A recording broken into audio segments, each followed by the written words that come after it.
ਰਾਮ ਸਰੂਪ ਪਣਖੀ ਦਾ novel ਪ੍ਰਤਾਪੀ ਦਾ 31ਵਾਂ ਅੰਕ।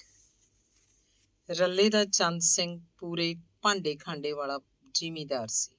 ਜਿਉਣਾ ਇਹ ਚੰਗੀ ਤਰ੍ਹਾਂ ਸਮਝਦਾ ਸੀ ਕਿ ਮਾੜੇ ਥਾਂ ਨਹੀਂ ਖੜਾ ਹੁੰਦਾ। ਫਿਰ ਰਿਸ਼ਤੇਦਾਰੀ ਸੀ। ਉਹਨੇ ਜਿਉਣੇ ਕੋਲ ਜਦੋਂ ਇਹ ਗੱਲ ਕੀਤੀ ਕਿ ਇਸ ਰਿਸ਼ਤੇ 'ਚ ਮਹਿਲਾਂ ਵਾਲਾ ਮਹੰਤ ਨੇਕਦਾਸ ਸ਼ਾਮਲ ਹੈ ਤੇ ਕੁੜੀ ਉਹਦੀ ਭਾਣਜੀ ਹੈ, ਤਾਂ ਜਿਉਣਾ ਪਹਿਲਾਂ ਤਾਂ ਬਹੁਤ ਝਿਪਿਆ, ਫਿਰ ਹੌਸਲਾ ਫੜ ਗਿਆ। ਪੁਰਾਣੀ ਗੱਲ ਯਾਦ ਕਰਕੇ ਉਹਦੀ ਦੇਹ ਨੂੰ ਕੰਬਣੀ ਛਿੜੀ। ਇਹਨਾਂ ਗੱਲਾਂ ਨੂੰ ਇੱਕ ਅਰਸਾ ਹੋ ਗਿਆ ਸੀ। ਹੁਣ ਕਿਹਦੇ ਯਾਦ ਹੋਣਗੀਆਂ ਇਹ ਗੱਲਾਂ? ਹੁਣ ਤਾਂ ਉਹੀ ਜਾਣਦੇ ਹਨ, ਜਿਉਣਾ ਆਪ ਜਾਂ ਪ੍ਰਤਾਪੀ। ਪਹਿਲਾਂ ਵੀ ਕੌਣ ਜਾਣਦਾ ਸੀ? ਉਹਨੂੰ ਪਤਾ ਸੀ ਕਿ ਸਿਰਫ ਤਿੰਨਾਂ ਜੀਆਂ ਨੂੰ ਇਸ ਗੱਲ ਦਾ ਗਿਆਨ ਸੀ: ਪ੍ਰਤਾਪੀ ਦੀ ਮਾਂ, ਉਹਦੀ ਭੂਆ ਅੱਕੀ ਤੇ ਨਾਈਆਂ ਦੀ ਤੇਜੋ ਨੂੰ। ਉਹਨੇ ਸੋਚਿਆ ਭੂਆ ਤਾਂ ਖੈਰ ਹੁਣ ਇਸ ਸੰਸਾਰ ਤੇ ਹੈ ਹੀ ਨਹੀਂ। ਦਿਆਲੋ ਤੇ ਤੇਜੋ ਦੇ ਵੀ ਹੁਣ ਤੱਕ ਕੀ ਯਾਦ ਰਹਿ ਗਈ ਹੋਏਗੀ ਇਹ ਗੱਲ। ਜਿਉਣੇ ਨੂੰ ਪਤਾ ਨਹੀਂ ਸੀ ਕਿ ਦਿਆਲੋ ਮਰ ਚੁੱਕੀ ਹੈ ਤੇ ਤੇਜੋ ਵੀ। ਜਿਉਣਾ ਸੋਚ ਰਿਹਾ ਸੀ ਕੁੜੀ ਦੀ ਨਾਨੀ ਇੱਥੇ ਇਹ ਰਿਸ਼ਤਾ ਕਿਵੇਂ ਹੋਣ ਦੇਏਗੀ, ਪਰ ਉਹ ਦਿਲ ਰੱਖਦਾ ਕਿ ਜਦੋਂ ਕਰਨ ਵਾਲੇ ਕਰਦੇ ਹਨ ਤਾਂ ਕਰ ਦੇਣ, ਆਪਾਂ ਨੂੰ ਕੀ ਹੈ। ਦਿਆਲੋ ਨੂੰ ਪੁੱਛ ਕੇ ਇਹ ਰਿਸ਼ਤਾ ਇੱਥੇ ਕਰਨਗੇ ਜਦੋਂ ਮਾਮਾ ਵਿੱਚ ਹੈ। ਕੁੜੀ ਬਾਰੇ ਸੋਚ ਕੇ ਉਹਦੇ ਦਿਲ ਨੂੰ ਇੱਕ ਝੁੰਝਣੀ ਛਿੜੀ। ਜਦੋਂ ਉਹਨੇ ਖਿਆਲ ਕੀਤਾ ਕੁੜੀ ਦਾ ਪਤਾ ਲੈਣਾ ਚਾਹੀਦਾ ਹੈ, ਰੰਗ ਰੂਪ ਦੀ ਕਿਵੇਂ ਹੈ, ਤਾਂ ਉਹਦੇ ਸਾਹਮਣੇ ਪ੍ਰਤਾਪੀ ਆ ਖੜੀ। ਉਹਦਾ ਉਹੀ ਰੰਗ ਰੂਪ। ਉਹਨੇ ਨਿਰਣਾ ਲਿਆ ਪ੍ਰਤਾਪੀ ਦੀ ਕੁੜੀ ਪ੍ਰਤਾਪੀ ਵਰਗੀ ਹੋਏਗੀ, ਹੋਰ ਕੀ। ਪ੍ਰਤਾਪੀ ਦਾ ਖਿਆਲ ਛੱਡ ਕੇ ਉਹ ਕੁਝ ਸਧਾਰਨ ਹੋਇਆ ਤਾਂ ਉਹਦੇ ਦਿਮਾਗ 'ਚ ਗੱਲ ਆਈ ਕਿ ਜੱਟ ਕੋਲ 20 ਕਿੱਲੇ ਜ਼ਮੀਨ ਹੈ, ਟਰੈਕਟਰ ਦੀ ਖੇਤੀ ਹੈ, 2 ਮੁੰਡੇ ਨੇ। ਇੱਕ ਮੁੰਡਾ ਬਹੁਤਾ ਪੜ੍ਹਿਆ ਲਿਖਿਆ ਦੱਸੀ ਲੈ, ਕੱਲੀ ਕੁੜੀ ਹੈ। ਜੱਟ ਤਾਂ ਵਧੀਆ ਹੈ, ਜਿਹਦੇ ਕੋਲੇ ਜ਼ਮੀਨ ਨੇ 4 ਖੁੱਡ ਹੋਣਗੇ ਉਹੀ ਟਰੈਕਟਰ ਰੱਖ ਸਕਦਾ ਹੈ। ਟਰੈਕਟਰ ਵਾਲਾ ਕੁਝ ਕਹਿੰਦਾ ਕਹਾਉਂਦਾ ਹੀ ਹੋਏਗਾ, ਆਪਣੀ ਧੀ ਨੂੰ ਪੂਰਾ ਪੱਲਾ ਪੱਲਾ ਝਾੜੇਗਾ। ਉਹ ਮਲਕਪੁਰ ਪਹੁੰਚੇ। ਜਿਉਣਾ ਪਹਿਲਾਂ ਹੀ ਸਭ ਜਾਣੀ ਜਾਣ ਸੀ। ਨੇਕਦਾਸ ਤੇ ਉਹ ਜੱਫੀ ਪਾ ਕੇ ਮਿਲੇ। ਨੇਕਦਾਸ ਕਹਿੰਦਾ, ਓਏ ਜਿਉਣਿਆ, ਤੂੰ ਤਾਂ ਬੁੜਾ ਜਿਹਾ ਹੋ ਗਿਆ ਲੱਗਦਾ ਹੈ।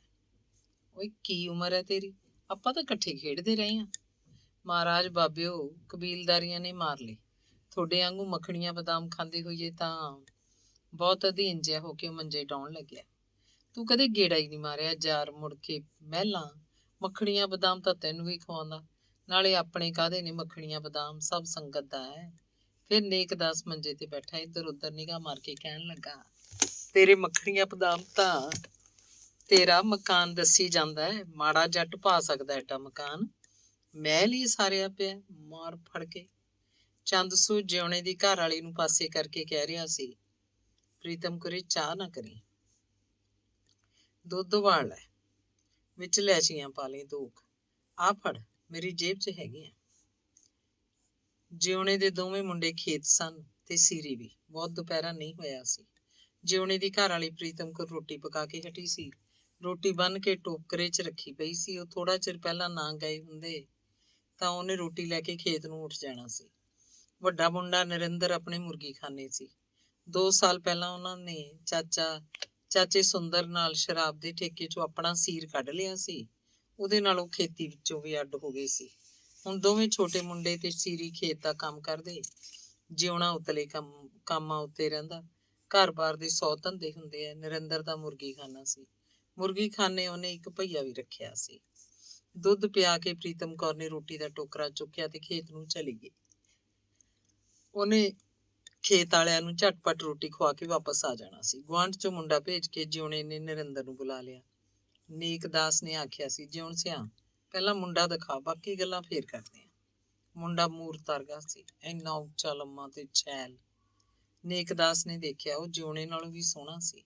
ਉੱਠਦੀ ਜਵਾਨੀ ਵੇਲੇ ਜਦੋਂ ਜਿਉਣਾ ਮਹਿਲਾ ਰਹਿੰਦਾ ਹੁੰਦਾ, ਉਹ ਇਸ ਮੁੰਡੇ ਜਿਹਾ ਨਹੀਂ ਸੀ। ਮੁੰਡਾ ਤਾਂ ਉਦੋਂ ਚੜ੍ਹਦਾ ਸੀ। ਨੇਕਦਾਸ ਨੇ ਚਿੱਤ 'ਚ ਗੱਲ ਚਿਤਾਰੀ, ਉਹਦੀ ਭਾਣਜੀ ਕਿਹੜਾ ਘੱਟ ਹੈ, ਇਸ ਮੁੰਡੇ ਨਾਲ ਉਹ ਵੀ ਤਾਂ ਕਿੰਨੀ ਸੁੰਦਰ ਹੈ। ਮੁੰਡੇ ਕੁੜੀ ਦੀ ਜੋੜੀ ਤਾਂ ਬਈ ਖੂਬ ਬਣੇਗੀ। ਅੱਗੇ ਵਾਹਿਗੁਰੂ ਦੀ ਮਰਜ਼ੀ ਹੈ। ਅਗਲੀਆਂ ਗੱਲਾਂ 'ਚ ਦੇਖੋ ਕਹਾਣੀ ਕਿੱਥੇ ਪਹੁੰਚਦੀ ਹੈ।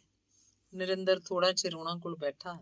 ਨੇਕਦਾਸ ਨੇ ਉਹਨੂੰ ਮੁਰਗੀਆਂ ਬਾਰੇ 2-4 ਗੱਲਾਂ ਪੁੱਛੀਆਂ। ਉਹਨੇ ਦੇਖਿਆ ਮੁੰਡੇ ਦਾ ਦਿਮਾਗ ਤਿੱਖਾ ਹੈ, ਪੂਰੀ ਸਿਆਣਪ ਹੈ। ਉਹ ਮੁਰਗੀਖਾਨੇ ਦੇ ਵਪਾਰਕ ਪੱਖ ਨੂੰ ਚੰਗੀ ਤਰ੍ਹਾਂ ਸਮਝਦਾ ਹੈ। ਉਹਦੇ 'ਚ ਮੁੰਡਿਆਂ ਵਾਲਾ ਛਲਛਲਾਪਣ ਬਿਲਕੁਲ ਨਹੀਂ। ਕਬੀਲਦਾਰ ਮੁੰਡਾ ਹੈ। ਨਰਿੰਦਰ ਉੱਠ ਕੇ ਪਰਾਂ ਗਿਆ। ਜਿਉਣਾ ਵੀ ਜਾਣ ਕੇ ਇੱਧਰ ਉੱਧਰ ਹੋ ਗਿਆ ਸੀ ਤਾਂ ਕਿ ਉਹ ਮੁੰਡੇ ਨੂੰ ਜੋ ਪੁੱਛਣਾ ਪੁੱਛ ਲੈਣ। ਨੇਕਦਾਸ ਕਹਿੰਦਾ, ਕਿਉਂ ਗੱਜਣ ਸਿਆ, ਕਿਵੇਂ ਲੱਗਦਾ ਮੁੰਡਾ, ਕਰੀਏ ਗੱਲ? ਉਹ ਮੁੰਡਾ ਤਾਂ ਠੀਕ ਹੈ, ਗੱਜਣ ਨੇ ਸੁਧਾਰ ਨਹੀਂ ਕਿਹਾ। ਮੁੰਡਾ ਤਾਂ ਸਿਰੇ ਹੈ, ਤੁਹਾਡੇ ਸਾਹਮਣੇ ਹੈ, ਚੰਦ ਸਿੰਘ ਕਹਿ ਰਿਹਾ ਸੀ। ਠੀਕ ਹੈ ਚੰਦ ਸਿਆ, ਗਾਹਾਂ ਗੱਲ ਤੋਰੋ ਹੁਣ, ਨੇਕਦਾਸ ਨੇ ਕਿਹਾ। ਗਾਹਾਂ ਕੀ ਤੋਰਨੀ ਹੈ ਗੱਲ, ਬਾਕੀ ਮੈਂ ਆਪੇ ਸਮਝੂ, ਮਹਾਰਾਜ ਚੰਦ ਸਿੰਘ ਨੇ ਕਿਹਾ। ਚਲੋ ਇਹ ਵੀ ਠੀਕ ਹੈ, ਦਿਨ ਧਰੋ ਹੁਣ, ਕਿੱਦਣ ਆਈਏ ਆਪਾਂ ਮੰਗਣਾ ਕਰ। ਦਿਨ ਫਿਰ ਧਰ ਲਾਂਗੇ, ਤੁਸੀਂ ਮੁੰਡਾ ਦੇਖਣਾ ਸੀ, ਦੇਖ ਲਿਆ। ਦਿਨ ਲੈਣ ਮੈਂ ਆ ਪਾਊਂ ਜੋਗੀਪੁਰ, ਚੰਦ ਸਿੰਘ ਵਿਚਲਾ ਕੋਈ ਲੁਕੋ ਰੱਖ ਗਿਆ। ਚਲੋ ਜਿਵੇਂ ਤੇਰੀ ਇੱਛਾ ਚੰਦ ਸਿਆ, ਤੈਨੂੰ ਸਾਰੇ ਇਖਤਿਆਰ ਦੇਤੇ ਅਸੀਂ ਤਾਂ, 5 ਕਰ 50 ਕਰ, ਨੇਕਦਾਸ ਬੋਲਿਆ। ਠੀਕ ਹੈ ਮਹਾਰਾਜ, ਮੈਂ ਵੀ ਕਿਹੜਾ ਫਿਰ ਊਣਾ ਉਤਰੂੰਗਾ, ਚੰਦ ਸਿੰਘ ਨੇ ਦ੍ਰਿੜਤਾ ਦਿਖਾਈ। ਉਹ ਗੱਲਾਂ ਕਰ ਹੀ ਰਹੇ ਸੀ ਕਿ ਪ੍ਰੀਤਮ ਕੌਰ ਖੇਤੋਂ ਆ ਗਈ। ਖੇਤ ਪਿੰਡ ਦੇ ਨਾਲ ਹੀ ਸੀ। ਨਰਿੰਦਰ ਮੁਰਗੀ ਖਾਨੇ ਨੂੰ ਮੁੜ ਗਿਆ। ਜਿਉਣਾ ਉਹਨਾਂ ਕੋਲ ਆ ਕੇ ਬੈਠ ਗਿਆ ਸੀ। ਚੰਦ ਸਿੰਘ ਪ੍ਰੀਤਮ ਕੌਰ ਨੂੰ ਸੁਣਾ ਕੇ ਕਹਿੰਦਾ, ਲਓ ਪ੍ਰੀਤਮ ਕੌਰੇ, ਆ ਬੈਠਾ ਜਿਉਣ ਸਿਓ, ਤੂੰ ਵੀ ਤਾਂ ਜਾ, ਤੂੰ ਵੀ ਆ ਜਾ, ਗੱਲ ਹੋ ਗਈ ਸਾਰੀ, ਤੁਹਾਡੇ ਨਾਲ ਪਹਿਲਾਂ ਵੀ ਕਰ ਗਿਆ ਗੱਲਾਂ ਮੈਂ, ਲੈ ਹੁਣ ਮੰਗਣੇ ਦਾ ਲਿਆ ਕੇ ਦੇਵਾਂ ਦਿਨ। ਦਿਨ ਤਾਂ ਚੰਦ ਸਿਆ ਅੱਜ ਹੀ ਦੇ ਜਾ ਚਾਹੇ, ਪ੍ਰੀਤਮ ਕੌਰ ਨੂੰ ਨੂੰਹ ਦੀ ਕਾਹਲ ਸੀ। ਨਹੀਂ ਅੱਜ ਨਹੀਂ, ਦਿਨ ਉੱਥੋਂ ਲਿਆ ਕੇ ਦੇਉਂ ਜੋਗੀਪੁਰ ਜਾ ਕੇ। ਉਹ ਪਹਿਲਾਂ ਵਾਲੀ ਗੱਲ ਤੇ ਪੱਕਾ ਸੀ। ਪ੍ਰੀਤਮ ਕੌਰ ਨੇ ਉਹਨਾਂ ਨੂੰ ਰੋਟੀ ਦਾ ਪੁੱਛਿਆ, ਪਰ ਉਹ ਰੋਟੀ ਰਲੇ ਖਾ ਆਏ ਸੀ। ਚੰਦ ਸੂ ਨੇ ਕਿਹਾ, ਮਸਾਂ ਆਏ ਹੋ ਮਹਾਰਾਜ, ਭੋਜਨ ਤਾਂ ਇੱਥੇ ਹੀ ਕਰੋ, ਨਾਲੇ ਸਾਡਾ ਘਰ ਪਵਿੱਤਰ ਹੋ ਜਾਊਗਾ। ਮਲਕਪੁਰ ਉਹਨਾਂ ਨੇ ਦੂਜੀ ਵਾਰ ਚਾਹ ਪੀਤੀ। ਨੇਕਦਾਸ ਉੱਥੋਂ ਸਿੱਧਾ ਹੀ ਮਹਿਲਾਂ ਨੂੰ ਤੁਰ ਗਿਆ। ਚੰਦ ਸੂ ਰਲੇ ਤੇ ਗੱਜਣ ਜੋਗੀਪੁਰ ਨੂੰ ਨੇਕਦਾਸ ਨੇ ਕਿਹਾ ਸੀ, ਗੱਜਣ ਸਿਆ, ਤੂੰ ਤੇ ਚੰਦ ਸੋਂ ਕੋਈ ਦਿਨ ਧਰ ਲਓ, ਮੈਨੂੰ ਪੁੱਛਣ ਦੀ ਲੋੜ ਨਹੀਂ, ਮੈਨੂੰ ਤਾਂ ਬਸ ਸੁਨੇਹਾ ਭੇਜ ਦਿਓ, ਮੈਂ ਪਹਿਲਾਂ ਆ ਜੂ। ਜੋਗੀਪੁਰ ਕਹੋ ਜੋਗੀਪੁਰ ਆ ਜੂ, ਮਲਕਪੁਰ ਕਹੋ ਮਲਕਪੁਰ ਆ ਜੂ। ਹੁਣ ਤਾਂ ਮਲਕਪੁਰ ਵੀ ਮੈਨੂੰ ਆਪਦਾ ਘਰ ਲੱਗਦਾ ਹੈ, ਫਿਰ ਵੀ ਲੱਗੂਗਾ ਆਪਦਾ ਘਰ। ਉੱਥੇ ਮੇਰੀ ਭੈਣ ਦਾ ਘਰ, ਇੱਥੇ ਮੇਰੀ ਭਾਣਜੀ ਦਾ ਘਰ। ਚੰਦ ਸੂ ਨੇ ਗੱਜਣ ਨੂੰ ਆਖ ਦਿੱਤਾ ਸੀ ਕਿ ਉਹ 5-4 ਦਿਨਾਂ ਦੇ ਅੰਦਰ ਮੰਗਣੇ ਦਾ ਦਿਨ ਪੱਕਾ ਕਰਨ ਜੋਗੀਪੁਰ ਆਏਗਾ। ਉਦੋਂ ਤੱਕ ਗੱਜਣ ਪ੍ਰਤਾਪੀ ਨਾਲ ਪੱਕੀ ਸਲਾਹ ਕਰ ਲਵੇ। ਗੱਜਣ ਜੋਗੀਪੁਰ ਪਹੁੰਚਿਆ ਤਾਂ ਪ੍ਰਤਾਪੀ ਉਹਦੇ ਉੱਤੇ ਸੌਣ ਦੇ ਬੱਦਲ ਵਾਂਗ ਘਿਰ ਕੇ ਰਵੇ। ਨਾ ਚਾਹ ਨਾ ਪਾਣੀ ਪੁੱਛੀ ਜਾਵੇ, ਮੁੰਡਾ ਕਿਹੋ ਜਿਹਾ ਲੱਗਿਆ ਤੈਨੂੰ, ਘਰ-ਬਾਰ ਕਿਵੇਂ ਆ, ਜੱਟੀ ਖਰਵੇ ਸੁਭਾਅ ਦੀ ਤਾਂ ਨਹੀਂ, ਮੰਗਦੀ ਕੀ ਨੇ। ਉਹ ਕੱਲੀ ਗੱਲ ਦਾ ਜਵਾਬ ਦੇ ਰਿਹਾ ਸੀ, ਪਰ ਉਹ ਮੁੜ ਉਹੀ ਜਵਾਬ ਦਿੰਦਾ, ਆਖ ਰਿਹਾ ਸੀ, ਮੁੰਡਾ ਬਹੁਤ ਸੋਹਣਾ, ਜਮਾਂ ਕੁੜੀ ਦੀ ਹਾਣ ਪਰਵਾਨ, ਘਰ-ਬਾਰ ਸਾਰਾ ਪੱਕਾ, ਚੱਪਾ ਥਾਂ ਵੀ ਗਾਰੇ ਦੇ ਲਿਪਣ ਦੀ ਨਹੀਂ, ਜੱਟੀ ਬਹੁਤ ਕੂਨੀ ਹੈ, ਮੰਗ ਕੋਈ ਨਹੀਂ, ਆਪਦੀ ਮਰਜ਼ੀ ਨੂੰ ਕਿੰਨਾ ਦੇ ਦਈਏ।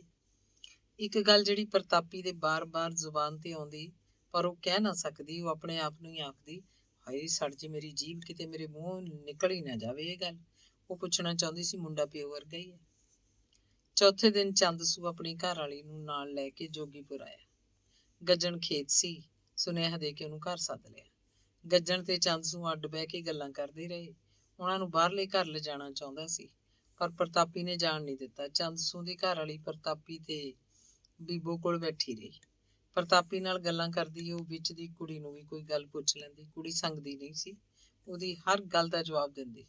ਪ੍ਰਤਾਪੀ ਚਾਹ ਕਰਨ ਉੱਠੀ ਤਾਂ ਉਹਨੇ ਕੁੜੀ ਨੂੰ ਇੱਧਰ ਉੱਧਰ ਦੀਆਂ ਹੋਰ ਗੱਲਾਂ ਵੀ ਪੁੱਛੀਆਂ, ਜਿਨ੍ਹਾਂ ਦਾ ਖਾਸ ਮਤਲਬ ਕੋਈ ਨਹੀਂ ਸੀ। ਉਹਨੇ ਕੁੜੀ ਨੂੰ ਕਿਹਾ, ਉਹਨੇ ਪਿਸ਼ਾਬ ਕਰਨਾ, ਉਹਨੂੰ ਲੈ ਕੇ ਜਾਵੇ। ਇਸ ਬਹਾਨੇ ਉਹਨੇ ਕੁੜੀ ਨੂੰ ਤੁਰਦੀ ਫਿਰਦੀ ਨੂੰ ਦੇਖ ਲਿਆ।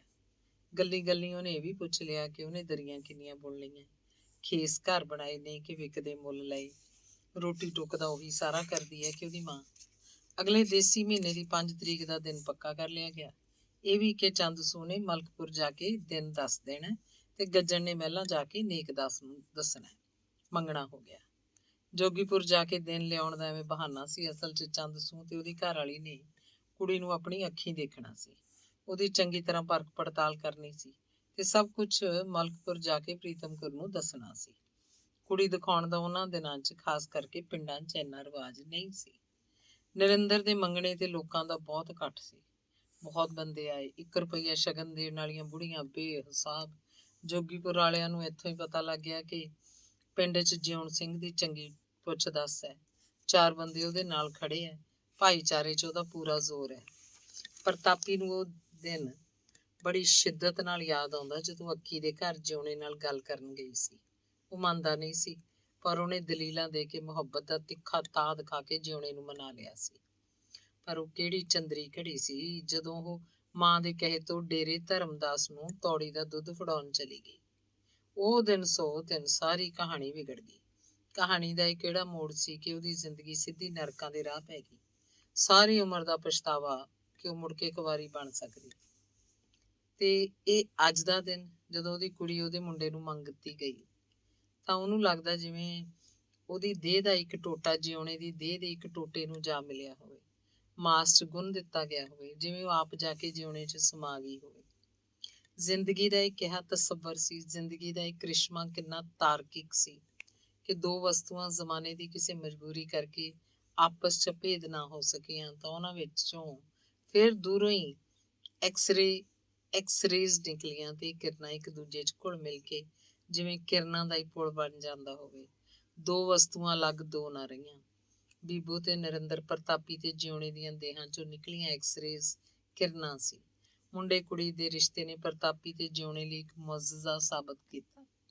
ਪ੍ਰਤਾਪੀ ਤਾਂ ਇਸ ਤਰ੍ਹਾਂ ਦਾ ਕੁਝ ਸੋਚਦੀ ਸੀ, ਜਿਉਣਾ ਵੀ ਸ਼ਾਇਦ ਇਸ ਤਰ੍ਹਾਂ ਹੀ ਸੋਚਦਾ ਹੋਵੇਗਾ। ਪ੍ਰਤਾਪੀ ਨੂੰ ਲੱਗਦਾ ਰਹਿੰਦਾ ਕਿ ਵਿਹੜੇ 'ਚ ਤੁਰੀ ਫਿਰਦੀ ਤੇ ਕੰਮ ਧੰਦੇ ਕਰਦੀ ਬੀਬੋ ਉਹ ਆਪ ਹੈ। ਜਿਸ ਦਿਨ ਉਹ ਜਿਉਣੇ ਦੇ ਮੁੰਡੇ ਨਰਿੰਦਰ ਕੋਲ ਚਲੀ ਗਈ, ਪ੍ਰਤਾਪੀ ਸੋਚਦੀ ਉਹ ਆਪ ਜਿਉਣੇ ਕੋਲ ਚਲੀ ਜਾਊਗੀ। ਉਹ ਰਲੇ ਵਾਲੇ ਚੰਦ ਨੂੰ ਅਸੀਸਾਂ ਦਿੰਦੀ, ਉਹਦੀ ਔਲਾਦ ਦੇ ਖੇੜੇ ਵਸਣ। ਉਹ ਆਪਣੇ ਭਰਾ ਨੇਕਦਾਸ ਨੂੰ ਆਖਦੀ, ਵੀਰਾ ਤੈਨੂੰ ਮੇਰੀ ਉਮਰ ਲੱਗ ਜਾਏ। ਅੰਗ 32ਵਾਂ। ਹਾੜ ਦਾ ਵਿਆਹ ਸੀ। ਬੀਬੋ ਦਾ ਦਾਜ ਦਹੇਜ ਸਾਰਾ ਚਾਹੇ ਅੰਦਰਲੇ ਘਰ ਹੀ ਬਣਿਆ, ਪਰ ਵਿਆਹ ਦੀਆਂ ਤਿਆਰੀਆਂ ਬਾਹਰਲੇ ਘਰ ਕੀਤੀਆਂ ਜਾ ਰਹੀਆਂ ਸੀ। ਲੱਕੜਾਂ ਉੱਥੇ ਪਾੜੀਆਂ ਗਈਆਂ, ਭੱਠੀਆਂ ਉੱਥੇ ਬਣੀਆਂ, ਹਲਵਾਈ ਉੱਥੇ ਬੈਠਾ, ਜਾਨਵੀ ਉੱਧਰਲੇ ਘਰ ਹੀ ਢੁਕੀ। ਚੰਦਕੁਰ ਵੀ ਪੂਰੀ 10 ਪੁੱਛ ਸੀ, ਉਹ ਨੂੰਹ ਦੀ ਸਲਾਹ ਵੀ ਲੈ ਲੈਂਦੀ। ਗੱਜਣ ਨੇ ਕੋਈ ਗੱਲ ਪੁੱਛਣੀ ਹੁੰਦੀ ਤਾਂ ਅੰਦਰਲੇ ਘਰ ਆਪ ਜਾ ਕੇ ਪ੍ਰਤਾਪੀ ਨੂੰ ਪੁੱਛ ਆਉਂਦਾ। ਬਾਹਰਲੇ ਘਰ ਵਿਆਹ ਕਰਨ ਦਾ ਪ੍ਰਤਾਪੀ ਨੂੰ ਡੱਕਾ ਵੀ ਇਤਰਾਜ਼ ਨਹੀਂ ਸੀ। ਉਹਨੂੰ ਹੁਣ ਕਿਧਰੇ ਵੀ ਕਿਸੇ ਨਾਲ ਗਿਲਾ ਨਹੀਂ ਸੀ। ਜਿਉਣੇ ਦੇ ਮੁੰਡੇ ਨੂੰ ਉਹਦੀ ਕੁੜੀ ਵਿਆਹੀ ਜਾ ਰਹੀ ਸੀ, ਉਹਦੇ ਲਈ ਇਹੀ ਦੁਨੀਆ ਭਰ ਦਾ ਤਿੱਖਾ ਨਸ਼ਾ ਸੀ। ਅਗਵਾੜ ਦੀ ਧਰਮਸ਼ਾਲਾ 'ਚ ਜਾਨੂੰ ਉਤਾਰਾ ਦਿੱਤਾ ਗਿਆ। ਨਵੇਂ ਰਿਵਾਜ ਚੱਲ ਪਏ ਸੀ। ਵਿਆਹ ਵਾਲੀਆਂ ਪੁਰਾਣੀਆਂ ਗੱਲਾਂ ਰਹੀਆਂ ਹੀ ਨਹੀਂ ਸੀ। ਰਾਤ ਕੱਟਣ ਦਾ ਰਿਵਾਜ ਨਹੀਂ ਰਿਹਾ ਸੀ। ਮਲਕਪੁਰ ਤੋਂ ਬਰਾਤੀ ਬੱਸ 'ਚ ਆਏ, ਮੁੰਡਾ ਟੈਕਸੀ ਕਾਰ 'ਚ। ਘਰ ਦੇ ਬਾਹਰ ਮੂਹਰੇ ਪਹਿਲਾਂ ਸਭ ਦਾ ਸਵਾਗਤ ਕੀਤਾ ਗਿਆ। ਮਿਲਣੀ ਹੋਈ। ਗੱਜਣ ਤੇ ਜਿਉਣਾ ਜੱਫੀ ਪਾ ਕੇ ਮਿਲੇ। ਕੰਬਲ ਉੱਤੇ ਰੁਪਈਏ ਧਰ ਕੇ ਜਿਉਣੇ ਦੀ ਨਜ਼ਰ ਕੀਤੇ। ਫਿਰ ਮਾਮਿਆਂ ਦੀ ਮਿਲਣੀ ਹੋਈ। ਨਾਲ ਛੋਟੀਆਂ ਮੋਟੀਆਂ ਟਿੱਚਰ ਮਸ਼ਕਰੀਆਂ ਵੀ ਚੱਲਦੀਆਂ ਰਹੀਆਂ। ਚੰਦਸੂ ਵਿਚੋਲਾ ਮੂਹਰੇ ਫਿਰਦਾ ਸੀ। ਵਿਹੜੇ 'ਚ ਕਨਾਤਾਂ ਲਾ ਕੇ ਤੇ ਉੱਤੇ ਸ਼ਾਮਿਆਨੇ ਤਾਣ ਕੇ ਚਾਹ ਦਾ ਇੰਤਜ਼ਾਮ ਸੀ। ਲੰਮੇ ਮੇਜ਼ ਲੱਗੇ ਹੋਏ, ਚਿੱਟੀਆਂ ਚਾਦਰਾਂ ਵਿਛੀਆਂ ਹੋਈਆਂ, ਉੱਤੇ ਮਠਿਆਈਆਂ, ਪਕੌੜੇ, ਚਾਹ ਦੀਆਂ ਕੇਤਲੀਆਂ। ਬਰਾਤੀ ਖੜੇ ਖਾ ਪੀ ਰਹੇ ਸੀ। ਸ਼ਹਿਰੀ ਮਾਹੌਲ ਪਿੰਡਾਂ 'ਚ ਆ ਗਿਆ ਸੀ, ਪਰ ਇਹ ਦਿਖਾਵਾ ਸੀ ਨਿਰਾ। ਸ਼ਹਿਰੀਆਂ ਦੀ ਅੰਨੀ ਰੀਸ। ਪਿੰਡਾਂ ਵਾਲੇ ਤਾਂ ਪਿੰਡਾਂ ਵਾਲੇ ਸਨ। ਜਿੱਥੇ ਕੋਈ ਮੇਜ਼ ਉੱਤੇ ਝੁੱਕ ਕੇ ਖੜ ਗਿਆ, ਬਸ ਖੜ ਗਿਆ। ਖੁਰਲੀ ਉੱਤੇ ਖੜੇ ਪਸ਼ੂ ਵਾਂਗ ਮਠਿਆਈਆਂ ਪਕੌੜੇ ਚੱਲ ਰਿਹਾ। ਨਹੀਂ ਤਾਂ ਕਾਇਦਾ ਇਹ ਸੀ ਕਿ ਖਾਲੀ ਪਲੇਟ ਲੈ ਕੇ ਉਸ 'ਚ ਆਪਣੀ ਰੁਚੀ ਅਨੁਸਾਰ ਮਠਿਆਈ ਪਕੌੜੇ ਰੱਖੋ ਤੇ ਮੇਜ਼ ਤੋਂ ਪਰਾਂ ਹਟ ਕੇ ਖਾ ਲਓ। ਇੱਕ ਦੋ ਸਾਥੀਆਂ ਨਾਲ ਗੱਲਾਂ ਵੀ ਮਾਰੋ, ਫਿਰ ਚਾਹ ਦੀ ਪਿਆਲੀ ਪੀ ਲਓ, ਮੇਜ਼ ਤੋਂ ਪਰਾਂ ਹਟ ਕੇ। ਇੱਥੇ ਤਾਂ ਖਾਲੀ ਪਲੇਟਾਂ ਵੀ ਕਿਹਦੀ ਨਿਗਾਹ 'ਚ ਸਨ। ਕਾਲੇ ਤੇ ਅਣਜਾਣ ਬੰਦੇ ਡੋਂਗਿਆਂ 'ਚੋਂ ਹੀ ਚੁੱਕ ਖਾ ਰਹੇ ਸੀ।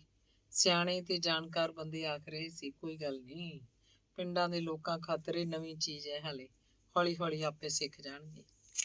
ਕਨਾਤਾਂ ਦੀਆਂ ਵਿਰਲਾਂ ਵਿੱਚ ਦੀ ਬੁੜੀਆਂ, ਕੁੜੀਆਂ ਤੇ ਬਹੂਆਂ ਜਾਨੀਆਂ ਨੂੰ ਦੇਖਦੀਆਂ। ਹਰ ਕੋਈ ਪ੍ਰਾਹੁਣੇ ਨੂੰ ਦੇਖਣ ਦੀ ਕੋਸ਼ਿਸ਼ ਕਰਦੀ। ਦੇਖਦੀ ਤਾਂ ਦੇਖਦੀ ਹੀ ਖੜੀ ਰਹਿੰਦੀ। ਉਹ ਕਿਵੇਂ ਖੜਾ ਹੈ, ਕਿਵੇਂ ਕੀ ਕੁਝ ਖਾ ਪੀ ਰਿਹਾ। ਪ੍ਰਤਾਪੀ ਵੀ 2 ਵਾਰ ਕਨਾਤਾਂ ਨੇੜੇ ਆਈ। ਉਹਦੀਆਂ ਨਜ਼ਰਾਂ ਨੇ ਪ੍ਰਾਹੁਣੇ ਨੂੰ ਨਹੀਂ ਦੇਖਿਆ, ਜਿਉਣੇ ਨੂੰ ਦੇਖਿਆ। ਪਹਿਲੀ ਵਾਰ ਤਾਂ ਜਿਉਣਾ ਉਹਨੂੰ ਕਿਧਰੇ ਦਿਸਿਆ ਹੀ ਨਹੀਂ। ਦੂਜੀ ਵਾਰ ਉਹਨੇ ਜਿਉਣੇ ਨੂੰ ਦੇਖ ਲਿਆ। ਪ੍ਰਤਾਪੀ ਨੂੰ ਲੱਗਿਆ ਉਹ ਤਾਂ ਉਹੋ ਜਿਹਾ ਹੀ ਪਿਆ, ਜਵਾਨ ਦਾ ਜਵਾਨ। ਉਹਦੀ ਕਰੜ ਬਰੜੀ ਦਾੜੀ ਦਾ ਉਹਨੂੰ ਕੋਈ ਖਿਆਲ ਨਹੀਂ ਸੀ। ਪ੍ਰਤਾਪੀ ਨੂੰ ਆਪਣੇ ਸਿਰ ਦੇ ਚਿੱਟੇ ਝਾਟੇ ਦਾ ਵੀ ਕਿਹੜਾ ਕੋਈ ਖਿਆਲ ਸੀ। ਪ੍ਰਤਾਪੀ ਦੇ ਪੈਰਾਂ 'ਚ ਇੱਕ ਚੁਸਤ ਥਿਰਕਣ ਉਤਰ ਆਈ। ਜਿਉਣੇ ਦਾ ਮੁੰਡਾ ਨਰਿੰਦਰ ਉਹਦੀ ਕੁੜੀ ਬੀਬੋ ਨੂੰ ਵਿਆਹੁਣ ਨਹੀਂ ਆਇਆ। ਜਿਉਣਾ ਆਪ ਜਿਵੇਂ ਉਹਨੂੰ ਵਿਆਹੁਣ ਆਇਆ ਹੋਵੇ। ਉਹਦਾ ਜੀ ਕੀਤਾ ਮੁੰਡੇ ਦੇ ਸਿਰ ਤੇ ਸਿਹਰੇ ਉਤਾਰ ਕੇ ਜਿਉਣੇ ਦੇ ਸਿਰ ਤੇ ਸਜਾ ਦੇਵੇ, ਪਰ ਦੂਜੇ ਬਿੰਦ ਉਹਨੇ ਇਹ ਮਾੜਾ ਵਿਚਾਰ ਆਪਣੇ ਦਿਮਾਗ 'ਚੋਂ ਛੰਡ ਦਿੱਤਾ। ਮਨ 'ਚ ਆਖਿਆ, ਹਾਏ ਨਹੀਂ ਚੰਦਰੀਏ, ਇਹ ਕਿਉਂ ਕਰਾਂ ਮੈਂ ਧੀ ਦੀ ਬਦਸ਼ਗਨੀ। ਜਿਉਣੇ ਨੂੰ ਦੇਖ ਜਿਵੇਂ ਉਹਨੂੰ ਰੱਜ ਨਾ ਆਇਆ ਹੋਵੇ। ਉਹਦੀ ਤੇ ਉੱਡੋ ਕੈਡ ਸੀ। ਉਹਦੇ ਦੀਦਾਰ ਨੂੰ ਚਾਂਗੀ ਲਾ ਕੇ ਪੀ ਜਾਣਾ ਚਾਹੁੰਦੀ, ਜਿਵੇਂ ਸੁਪਨਾ ਦੇਖ ਰਹੀ ਹੋਵੇ। ਗੂੜੀ ਨੀਂਦ ਜੀ ਘੁੱਕੀ 'ਚ ਉਹ ਥਾਂ ਦੀ ਥਾਂ ਖੜੀ ਸੀ, ਕਮਲੀ ਹੋਈ। ਉਹਨੂੰ ਕੋਈ ਦੇਖ ਨਹੀਂ ਰਿਹਾ ਸੀ। ਦੇਖਦਾ ਹੋਏਗਾ ਕੋਈ, ਦੇਖੀ ਜਾਵੇ। ਇਹੀ ਸਮਝੇਗਾ ਨਾ ਕਿ ਉਹ ਆਪਣੇ ਜਵਾਈ ਨੂੰ ਦੇਖ ਰਹੀ ਹੈ। ਚਾਹ ਤੋਂ ਬਾਅਦ ਜਾਨੀਆਂ ਨੂੰ ਜੰਨ ਦੇ ਡੇਰੇ ਭੇਜਤਾ ਗਿਆ। ਸਾਰੇ ਪਿੰਡ 'ਚ ਹੀ ਆਪਣੇ ਅਗਵਾੜ ਦੀਆਂ ਧਰਮਸ਼ਾਲਾਵਾਂ ਸਨ। ਅਗਵਾੜ 'ਚ ਕਿਸੇ ਵੀ ਘਰ ਜਨ ਢੁਕਦੀ ਉਹਨੂੰ ਆਪਣੀ ਅਗਵਾੜ ਦੀ ਧਰਮਸ਼ਾਲਾ 'ਚ ਹੀ ਉਤਾਰ ਦਿੱਤਾ ਜਾਂਦਾ। ਇਸ ਅਗਵਾੜ ਦੀ ਧਰਮਸ਼ਾਲਾ ਨਵੀਂ ਸੀ। ਕਦੇ ਇੱਥੇ ਧਰਮਸ਼ਾਲਾ ਲਈ ਥਾਂ ਤਾਂ ਸੀ, ਬਿਲਡਿੰਗ ਨਹੀਂ ਸੀ। ਪਹਿਲਾਂ ਤਾਂ ਬਸ 2 ਕੋਠੜੀਆਂ ਹੁੰਦੀਆਂ ਸੀ, ਇੱਕ ਸੱਜੇ ਪਾਸੇ ਇੱਕ ਖੱਬੇ ਪਾਸੇ। ਬਾਕੀ ਧੁਰ ਤੋਂ ਧੁਰ ਤੱਕ ਇਸ ਦੀਵਾਰ 'ਚ ਕਈ ਦਰਵਾਜ਼ੇ ਛੱਡੇ ਸੀ। ਇੱਕ ਦਰਵਾਜ਼ਾ ਖੁੱਲ੍ਹਾ ਸੀ, ਬਾਕੀ ਸਭ 5 ਇੰਚੀ ਇੱਟਾਂ ਨਾਲ ਭਰੇ ਹੋਏ ਸੀ। ਪਰ ਅਗਵਾੜ ਦਾ ਸੋਥਾ ਨਹੀਂ ਰਿਹਾ ਸੀ, ਸੋ ਬਰਾਂਡੇ ਦੀ ਧਰੀ ਰਹਿ ਗਈ। ਇੱਕ ਕੋਠੜੀ 'ਚ ਇੱਕ ਸਾਧ ਰਹਿੰਦਾ ਹੁੰਦਾ, ਉਹਦੀ ਤੇੜ ਲੰਗੋਟੀ ਹੁੰਦੀ, ਉੱਤੋਂ ਦੀ ਨਿੱਕਾ ਜਿਹਾ ਪਰਨਾ ਬੰਨ੍ਹਦਾ। ਉਹ ਸਿਰ ਦੇ ਵਾਲਾਂ ਦੀ ਜੂੜੀ ਬਣਾ ਕੇ ਰੱਖਦਾ, ਦਾੜੀ ਮੁੱਛਾਂ ਥੋੜੀਆਂ ਸੀ। ਉਹ ਦਮੇ ਦਾ ਮਰੀਜ਼ ਸੀ, ਖਰਸ ਦਾ ਖਾਧਾ ਹੋਇਆ। ਹੱਥ 'ਚ ਲੋਹੇ ਦਾ ਕੜਛਾ ਫੜ ਕੇ ਰੱਖਦਾ। ਜਦੋਂ ਖਰਸ ਦੀ ਝੌਂ ਉੱਠਦੀ, ਪਿੰਡੇ ਨੂੰ ਕੜਛੇ ਨਾਲ ਖੁਰ ਕੇ ਪੁੱਟ ਸੁੱਟਦਾ। ਉਹ 8 ਪਹਿਰੀ ਰੋਟੀ ਖਾਂਦਾ, ਪਿੰਡ 'ਚੋਂ ਦੁੱਧ ਦਾ ਗਜਾ ਕਰਕੇ ਲਿਆਉਂਦਾ, ਇੱਟਾਂ ਦਾ ਚੁੱਲ੍ਹਾ ਬਣਾ ਕੇ ਵਿੱਚ ਏਰਨੇ ਗੋਹਿਆਂ ਦੀ ਅੱਗ ਬਾਲਦਾ, ਉੱਤੋਂ ਦੁੱਧ ਤੱਤਾ ਧਰ ਦਿੰਦਾ। ਉਹਦੇ ਕੋਲ ਭਰਤ ਦੀ ਇੱਕ ਤੰਗ ਮੂੰਹ ਵਾਲੀ ਪਤੀਲੀ ਸੀ। ਪਤੀਲੇ 'ਚ ਦੁੱਧ ਪਾ ਕੇ ਮੂੰਹ ਤੇ ਢੱਕਣ ਰੱਖਦਾ ਤੇ ਢੱਕਣ ਨੂੰ ਉੱਤੇ ਗਿੱਲਾ ਆਟਾ ਲਾ ਕੇ ਜਮਾਂ ਬੰਦ ਕਰ ਦਿੰਦਾ, ਭਾਫ਼ ਵੀ ਨਾ ਨਿਕਲ ਸਕਦੀ। ਪਤੀਲੇ 'ਚ ਦੁੱਧ ਕੜੀ ਜਾਂਦਾ, ਬਾਹਰ ਨਹੀਂ ਨਿਕਲਦਾ ਸੀ। ਇੱਧਰੋਂ ਆਇਆ ਚੁੱਲ੍ਹੇ 'ਚ ਸੁੱਕੇ ਡੱਕੇ ਜਾਂ ਗੰਨੇ ਦੇ ਛਿਲਕੇ ਸੁੱਟਦੇ, ਉੱਧਰੋਂ ਆਇਆ ਚੁੱਲ੍ਹੇ 'ਚ ਕੋਈ ਲੱਕੜ ਦਾ ਟੋਟਾ ਜਾਂ ਊਠ ਦੇ ਲੇਡੇ ਡਾਹਤੇ। ਸਾਰਾ ਦਿਨ ਉਹ ਦੁੱਧ ਕਾੜਨ ਦੇ ਆਰ 'ਚ ਲੱਗਾ ਰਹਿੰਦਾ। ਪਿਛਲੇ ਪੈਰ ਪਤੀਲੀ ਉਤਾਰਦਾ, ਦੁੱਧ ਰਬੜੀ ਬਣ ਚੁੱਕਿਆ ਹੁੰਦਾ। ਇਸ ਪ੍ਰਕਾਰ ਕਾੜਿਆ ਦੁੱਧ ਉਹ ਪਤਾ ਨਹੀਂ ਕਿਵੇਂ ਹਜ਼ਮ ਕਰ ਲੈਂਦਾ ਹੋਏਗਾ। ਰੋਟੀ ਦੀ ਤਾਂ ਲੋੜ ਹੀ ਨਹੀਂ ਰਹਿੰਦੀ ਸੀ, 8 ਪਹਿਰੀ ਰੋਟੀ ਉਹ ਸਵੇਰੇ ਖਾ ਲੈਂਦਾ ਸੀ। ਕਦੇ ਸਾਧ ਦੇ ਮਨ 'ਚ ਮੌਜ ਉੱਠਦੀ ਤਾਂ ਉਹ ਧਰਮਸ਼ਾਲਾ ਦੇ ਵਿਹੜੇ 'ਚ ਸ਼ਬਦ ਚੌਂਕੀ ਲਾਉਂਦਾ। ਸਾਰਾ ਅਗਵਾੜ ਦਾਣੇ ਇਕੱਠੇ ਕਰਕੇ ਦਿੰਦਾ, 1 ਰੁਪਈਆ ਹਰ ਘਰ ਚੜਾਉਂਦਾ। ਕਿਸੇ ਨੂੰ ਪਤਾ ਨਹੀਂ ਸੀ ਉਹ ਕੌਣ ਹੈ, ਕੀ ਜਾਤ ਹੈ, ਕਿੱਥੋਂ ਦਾ ਹੈ। ਲੱਤਾਂ ਲੰਮੀਆਂ, ਤਿੱਗ ਛੋਟਾ, ਰੰਗ ਕਾਲਾ, ਅੱਖਾਂ ਗੋਲ ਤੇ ਨਿੱਕੀਆਂ, ਕੌਡੇ, ਨੱਕਾ, ਦੰਦ ਚਿੱਟੇ, ਹੱਸਦੇ ਦਾ ਹੱਸਦਾ। ਤੜਕੇ ਭੜਕੇ ਸਭ ਨੇ ਦੇਖਿਆ। ਇੱਕ ਦਿਨ ਉਹ ਮਰਿਆ ਪਿਆ ਸੀ। ਮੂੰਹ 'ਚੋਂ ਕੀੜੇ ਵੜ ਨਿਕਲ ਰਹੇ ਸੀ, ਦੰਦ ਦਿਸ ਰਹੇ ਸੀ, ਜਿਵੇਂ ਹੱਸ ਰਿਹਾ ਹੋਵੇ। ਸਦਾ ਵਾਂਗ ਉਹ ਭੁੰਜੇ ਪਿਆ ਸੀ, ਬੋਰੀਆਂ ਦੇ ਵਿਛਾਉਣੇ ਉੱਤੇ ਭੁੰਜੇ ਹੀ ਸੌਂਦਾ ਹੁੰਦਾ। ਕੀ ਅਸਤਿਤਵ ਸੀ ਉਸ ਧਰਮਸ਼ਾਲਾ ਵਾਲੇ ਸਾਧ ਦਾ? ਜ਼ਿੰਦਗੀ ਨਾਲ ਉਹਦੀ ਕਿਹੜੀ ਸਾਂਝ ਸੀ? ਉਹ ਕਿਉਂ ਜਿਉਂ ਰਿਹਾ ਸੀ? ਉਹਦੇ ਮਰਨ ਨਾਲ ਕਿਹੜਾ ਖਲਾ ਪੈਦਾ ਹੋਇਆ ਸੀ? ਕੁਛ ਲੋਕ ਇਸ ਤਰ੍ਹਾਂ ਵੀ ਜ਼ਿੰਦਗੀ ਬਸਰ ਕਰ ਜਾਂਦੇ ਆ, ਤੇ ਇੱਕ ਉਹ ਹਨ ਜੋ ਕਿਸੇ ਨਿੱਕੀ ਜਿਹੀ ਆਸ ਉੱਤੇ ਕਿਸੇ ਸੁਪਨੇ ਨੂੰ ਦੇਖਦੇ ਉਮਰਾਂ ਲੰਘਾ ਦਿੰਦੇ ਆ। ਪ੍ਰਤਾਪੀ ਦਾ ਸੁਪਨਾ ਜਿਉਣਾ ਸੀ, ਪ੍ਰਤਾਪੀ ਦਾ ਸੁਪਨਾ ਹੁਣ ਵੀ ਜਿਉਣਾ ਹੈ। ਫਿਰ ਸਮਾਂ ਆਇਆ, ਧਰਮਸ਼ਾਲਾ ਦੀਆਂ ਪਿਛਲੀਆਂ ਦੋਵੇਂ ਕੋਠੜੀਆਂ ਢਾਹ ਦਿੱਤੀਆਂ ਗਈਆਂ, ਵਰਾਂਡੇ ਵਾਲੀ ਕੰਧ ਵੀ। ਪਿਛਲੇ ਪਾਸੇ 2 ਕਮਰੇ ਬਣਾਏ ਗਏ, ਕਮਰਿਆਂ ਸਾਹਮਣੇ ਲੰਮਾ ਵਰਾਂਡਾ ਛੱਤ ਦਿੱਤਾ ਗਿਆ। ਮੋਹਰੇ ਦਰਵਾਜ਼ਾ ਰੱਖ ਕੇ ਉੱਚੀ ਕੰਧ ਕੱਢ ਦਿੱਤੀ ਗਈ, ਨਲਕਾ ਲੱਗ ਗਿਆ। ਮੋਹਰਲੇ ਦਰਵਾਜ਼ੇ ਨੂੰ ਜਿੰਦਾ ਕੁੰਡਾ ਲੱਗਦਾ। ਹੁਣ ਇਸ ਧਰਮਸ਼ਾਲਾ 'ਚ ਕੁੜੀਆਂ ਦਾ ਸਿਲਾਈ ਸੈਂਟਰ ਖੁੱਲਿਆ ਹੋਇਆ ਸੀ। ਇੱਕ ਸਿਲਾਈ ਅਧਿਆਪਕਾ ਮੰਡੀ ਤੋਂ ਨਿੱਤ ਆਉਂਦੀ ਸੀ। ਦੁਪਹਿਰ ਵੇਲੇ ਕੁੜੀਆਂ ਸਿਲਾਈ ਦਾ ਕੰਮ ਸਿੱਖਦੀਆਂ। ਇੱਕ ਪ੍ਰਾਈਵੇਟ ਸਿਲਾਈ ਸੈਂਟਰ ਸੀ, ਕੁੜੀਆਂ ਫੀਸ ਦਿੰਦੀਆਂ। ਇਹ ਫੀਸ ਹੀ ਉਸ ਸਿਲਾਈ ਅਧਿਆਪਕਾ ਦੀ ਤਨਖਾਹ ਸੀ। ਇਹੀ ਅਗਵਾੜ ਨਹੀਂ, ਪਿੰਡ ਦੀਆਂ ਹੋਰ ਕੁੜੀਆਂ ਵੀ ਇੱਥੇ ਆ ਕੇ ਸਿਲਾਈ ਦਾ ਕੰਮ ਸਿੱਖਦੀਆਂ। ਸਿਲਾਈ ਅਧਿਆਪਕਾ ਦਾ ਕੰਮ ਚੰਗਾ ਸੀ, ਉਹ ਹਿੰਮਤੀ ਸੀ। ਉਹਦੀ ਪ੍ਰੇਰਨਾ ਨਾਲ ਨਵੀਆਂ ਕੁੜੀਆਂ ਕੰਮ ਸਿੱਖਣ ਲੱਗਦੀਆਂ। 3 ਮਹੀਨੇ ਦਾ ਕੋਰਸ ਸੀ ਸਿਖਲਾਈ ਦਾ। ਜਦੋਂ ਕਦੇ ਇਸ ਧਰਮਸ਼ਾਲਾ 'ਚ ਬਰਾਤ ਦਾ ਉਤਾਰਾ ਹੁੰਦਾ, ਸਿਲਾਈ ਵਾਲੀਆਂ ਕੁੜੀਆਂ ਨੂੰ ਛੁੱਟੀ ਕਰਤੀ ਜਾਂਦੀ। ਇੱਕ ਕਮਰੇ 'ਚ ਉਹਨਾਂ ਦੀਆਂ ਮਸ਼ੀਨਾਂ ਤੇ ਹੋਰ ਸਮਾਨ ਉਵੇਂ ਦਾ ਉਵੇਂ ਪਿਆ ਰਹਿੰਦਾ, ਜਿੰਦਾ ਲੱਗਿਆ ਹੋਇਆ। ਪ੍ਰਤਾਪੀ ਨੇ ਬੀਬੋ ਨੂੰ ਵੀ ਇਹ ਸਿਲਾਈ ਦਾ ਕੋਰਸ ਕਰਾਤਾ ਸੀ। ਆਖਦੀ ਸੀ, ਨਿੱਕੇ ਮੋਟੇ ਕੰਮ ਖਾਤਰ ਛੀਂਬਿਆਂ ਦੇ ਹਾੜੇ ਕੱਢਣੇ ਪੈਂਦੇ ਨੇ, ਹੁਣ ਘਰੇ ਹੀ ਕਰ ਲਿਆ ਕਰੂਗੀ ਆਪਦੀ ਮਸ਼ੀਨ ਤੇ। ਸ਼ਾਮਿਆਨਿਆਂ ਥੱਲੇ ਲੱਗੇ ਮੇਜ਼ ਚੁੱਕ ਦਿੱਤੇ ਗਏ, ਦਰੀਆਂ ਵਿਛਾਈਆਂ ਗਈਆਂ। ਇੱਕ ਪਾਸੇ ਮਹਾਰਾਜ ਦੀ ਸਵਾਰੀ ਸੀ, ਰਾਗੀ ਸਿੰਘ ਕੀਰਤਨ ਕਰਨ ਲੱਗੇ। ਪਹਿਲਾਂ ਬਰਾਤੀਆਂ ਨੂੰ ਸੱਦਿਆ ਗਿਆ, ਫਿਰ ਮੇਲ ਗੇ ਲਾ ਕੇ ਬੈਠਣ ਲੱਗਿਆ। ਇੱਕ ਪਾਸੇ ਬੁੜੀਆਂ ਕੁੜੀਆਂ ਤੇ ਇੱਕ ਪਾਸੇ ਬੰਦੇ। ਹਰ ਕੋਈ ਬਾਬੇ ਅੱਗੇ ਆ ਕੇ ਰੁਪਈਆ ਮੱਥਾ ਟੇਕਦਾ, ਗੋਡਿਆਂ ਭਾਰ ਹੋ ਕੇ ਸਿਰ ਝੁਕਾਉਂਦਾ। ਅਗਵਾੜ ਦੇ ਪਿੰਡ ਦੇ ਲੋਕ ਵੀ ਆ ਜਾ ਰਹੇ ਸਨ। ਸਾਰਾ ਪੰਡਾਲ ਜਦੋਂ ਪੂਰੀ ਤਰ੍ਹਾਂ ਸਜ ਗਿਆ ਤਾਂ ਬੀਬੀ ਨੂੰ ਸੱਦ ਕੇ ਆਨੰਦ ਕਾਰਜ ਦੀ ਸ਼ੁਭ ਰਸਮ ਅਦਾ ਹੋਣ ਲੱਗੀ। ਲਾਵਾਂ ਲਈਆਂ ਗਈਆਂ, ਅਰਦਾਸ ਸਮਾਪਤ ਹੋਈ, ਸੰਗਤ ਆਪਣੇ ਆਪਣੇ ਸਥਾਨ ਤੇ ਬੈਠ ਗਈ। ਇੱਕ ਜੋੜਾ ਬਾਬੇ ਦੀ ਸਵਾਰੀ ਵੱਲ ਵਧਿਆ ਜਾ ਰਿਹਾ ਸੀ। ਦੇਖਣ ਵਾਲੇ ਹੈਰਾਨ ਸੀ, ਇੰਨੀ ਦੇਰ ਕਰਕੇ ਆਉਣ ਵਾਲੇ ਇਹ ਕੌਣ ਹੋਏ? ਇੱਕ ਨੇ ਦੇਖਿਆ, ਦੂਜੇ ਨੇ ਦੇਖਿਆ, ਤੀਜੇ ਨੇ ਦੇਖਿਆ, ਤੇ ਫਿਰ ਸਾਰੇ ਘਰਦਿਆਂ ਨੇ ਦੇਖਿਆ, ਰਿਸ਼ਤੇਦਾਰਾਂ ਨੇ ਦੇਖਿਆ, ਅਗਵਾੜ ਵਾਲਿਆਂ ਨੇ ਦੇਖਿਆ। ਇਹ ਤਾਂ ਹਰਦੇਵ ਹੈ। ਇੱਕ ਪ੍ਰਸ਼ਨ ਚਿੰਨ੍ਹ ਬਹੁਤ ਨੇੜੇ ਹੋ ਕੇ ਲਟਕ ਗਿਆ ਸੀ। ਇਹਦੇ ਨਾਲ ਹੀ ਕੁੜੀ ਕੌਣ ਹੈ? ਕੁੜੀ ਕੁਵਾਰੀ ਵੀ ਨਹੀਂ ਲੱਗਦੀ। ਨੱਕ ਕੰਨ ਗਹਿਣੇ ਦੱਸ ਰਹੇ ਸੀ ਉਹ ਵਿਆਹੀ ਹੋਈ ਹੈ। ਬੁੱਲਾਂ ਦੀ ਸੁਰਖੀ ਦੱਸ ਰਹੀ ਸੀ ਉਹ ਵਿਆਹੀ ਹੋਈ ਹੈ। ਉਹਦਾ ਗਦਰਾਇਆ ਸਰੀਰ ਦੱਸ ਰਿਹਾ ਸੀ, ਅੰਗਾਂ ਦੀ ਸੁਡੌਲਤਾ ਦੱਸ ਰਹੀ ਸੀ ਉਹ ਵਿਆਹੀ ਹੋਈ ਹੈ। ਬਾਬੇ ਨੂੰ ਮੱਥਾ ਟੇਕ ਕੇ ਉਹ ਅਲੱਗ-ਅਲੱਗ ਬੈਠ ਗਏ। ਹਰਦੇਵ ਬੰਦਿਆਂ ਵਿੱਚ ਤੇ ਬੁੜੀਆਂ ਕੁੜੀਆਂ ਵਿੱਚ ਅਲੱਗ-ਅਲੱਗ ਬੈਠੇ ਵੀ ਉਹ ਬਹੁਤ ਨੇੜੇ ਲੱਗ ਰਹੇ ਸੀ, ਜਿਵੇਂ ਇੱਕ ਦੂਜੇ ਦੇ ਕੁਝ ਲੱਗਦੇ ਹੋਣ। ਕੀ ਲੱਗਦੇ ਸਨ, ਕਿਸੇ ਨੂੰ ਕੋਈ ਪਤਾ ਨਹੀਂ ਸੀ। ਕੁੜੀ ਪ੍ਰਾਹੁਣੇ ਨੂੰ ਸ਼ਗਨ ਦਿੱਤਾ ਜਾਣ ਲੱਗਿਆ, ਪਹਿਲਾਂ ਮੁੰਡੇ ਵਾਲਿਆਂ ਵੱਲੋਂ, ਫਿਰ ਕੁੜੀ ਵਾਲਿਆਂ ਵੱਲੋਂ। ਫਿਰ ਸਭ ਕੋਈ ਉੱਠ ਰਿਹਾ ਸੀ। ਮੁੰਡੇ ਦੇ ਸਿਰ ਉੱਤੋਂ ਦੀ ਰੁਪਈਏ ਵਾਰਦਾ, ਉਹਦੀ ਝੋਲੀ 'ਚ ਰੱਖ ਦਿੰਦਾ। ਕੁੜੀ ਦੇ ਸਿਰ ਉੱਤੋਂ ਦੀ ਵਾਰਦਾ, ਉਹਦੀ ਕੋਲ ਬੈਠੀ ਉਹਦੀ ਸਹੇਲੀ ਇਹ ਰੁਪਈਏ ਫੜੀ ਜਾਂਦੀ। ਲੋਕ ਨਾਲ ਦੀ ਨਾਲ ਕੁੜੀ ਪ੍ਰਾਹੁਣੇ ਦਾ ਸਿਰ ਵੀ ਪਲੋਸੀ ਜਾ ਰਹੇ ਸੀ। ਹਰਦੇਵ ਪਤਾ ਨਹੀਂ ਕਦੋਂ ਵਾਰਨਾ ਕਰ ਗਿਆ, ਉਹ ਪਤਾ ਨਹੀਂ ਕਦੋਂ ਵਾਰਨਾ ਕਰ ਗਈ। ਕੁੜੀ ਨੂੰ ਕੁੜੀਆਂ ਕਮਰੇ ਅੰਦਰ ਲੈ ਗਈਆਂ। ਪ੍ਰਾਹੁਣਾ ਗਦੈਲੇ ਤੋਂ ਉੱਠ ਕੇ ਜਾਨੀਆਂ 'ਚ ਬੈਠ ਗਿਆ। ਸਭ ਉੱਠ ਜਾ ਰਹੇ ਸੀ, ਜਾਨੀ ਵੀ ਉੱਠੇ। ਕੁੜੀ ਵਾਲੇ ਦੁਪਹਿਰ ਦੀ ਰੋਟੀ ਦੀ ਤਿਆਰੀ ਕਰਨ ਲੱਗੇ। ਜਾਨੀ ਦੁਪਹਿਰ ਦੀ ਰੋਟੀ ਖਾਣ ਦੀ ਤਿਆਰੀ ਕਰਨ ਲੱਗੇ। ਜੰਨ ਦੇ ਉਤਾਰੇ ਜਾ ਕੇ ਉਹ ਅੱਡੋ ਅੱਡ ਢਾਣੀਆਂ 'ਚ ਬੈਠ ਗਏ। ਕੁਝ ਟੋਲੀਆਂ ਸਿਆਣ ਗਿਆਨ ਵਾਲੇ ਘਰੀ ਬੈਠਕਾਂ ਚੁਬਾਰਿਆਂ 'ਚ ਬੈਠੀਆਂ ਸੀ। ਸਭ ਨੂੰ ਥਾਂ ਥਾਈਂ ਸਲੂਣਾ ਪਹੁੰਚ ਰਿਹਾ ਸੀ। ਕਿਸੇ ਵੀ ਜਾਨੀ ਨੂੰ ਆਪਣੇ ਘਰ ਪਰਿਵਾਰ ਦਾ ਪਿਛਲਾ ਕੋਈ ਫਿਕਰ ਨਹੀਂ ਰਹਿ ਗਿਆ ਸੀ। ਚਾਰੇ ਪਾਸੇ ਰਚਨਾ ਲੱਗੀ ਹੋਈ ਸੀ। ਹਰਦੇਵ ਧਾ ਕੇ ਮਾਂ ਨੂੰ ਮਿਲਿਆ।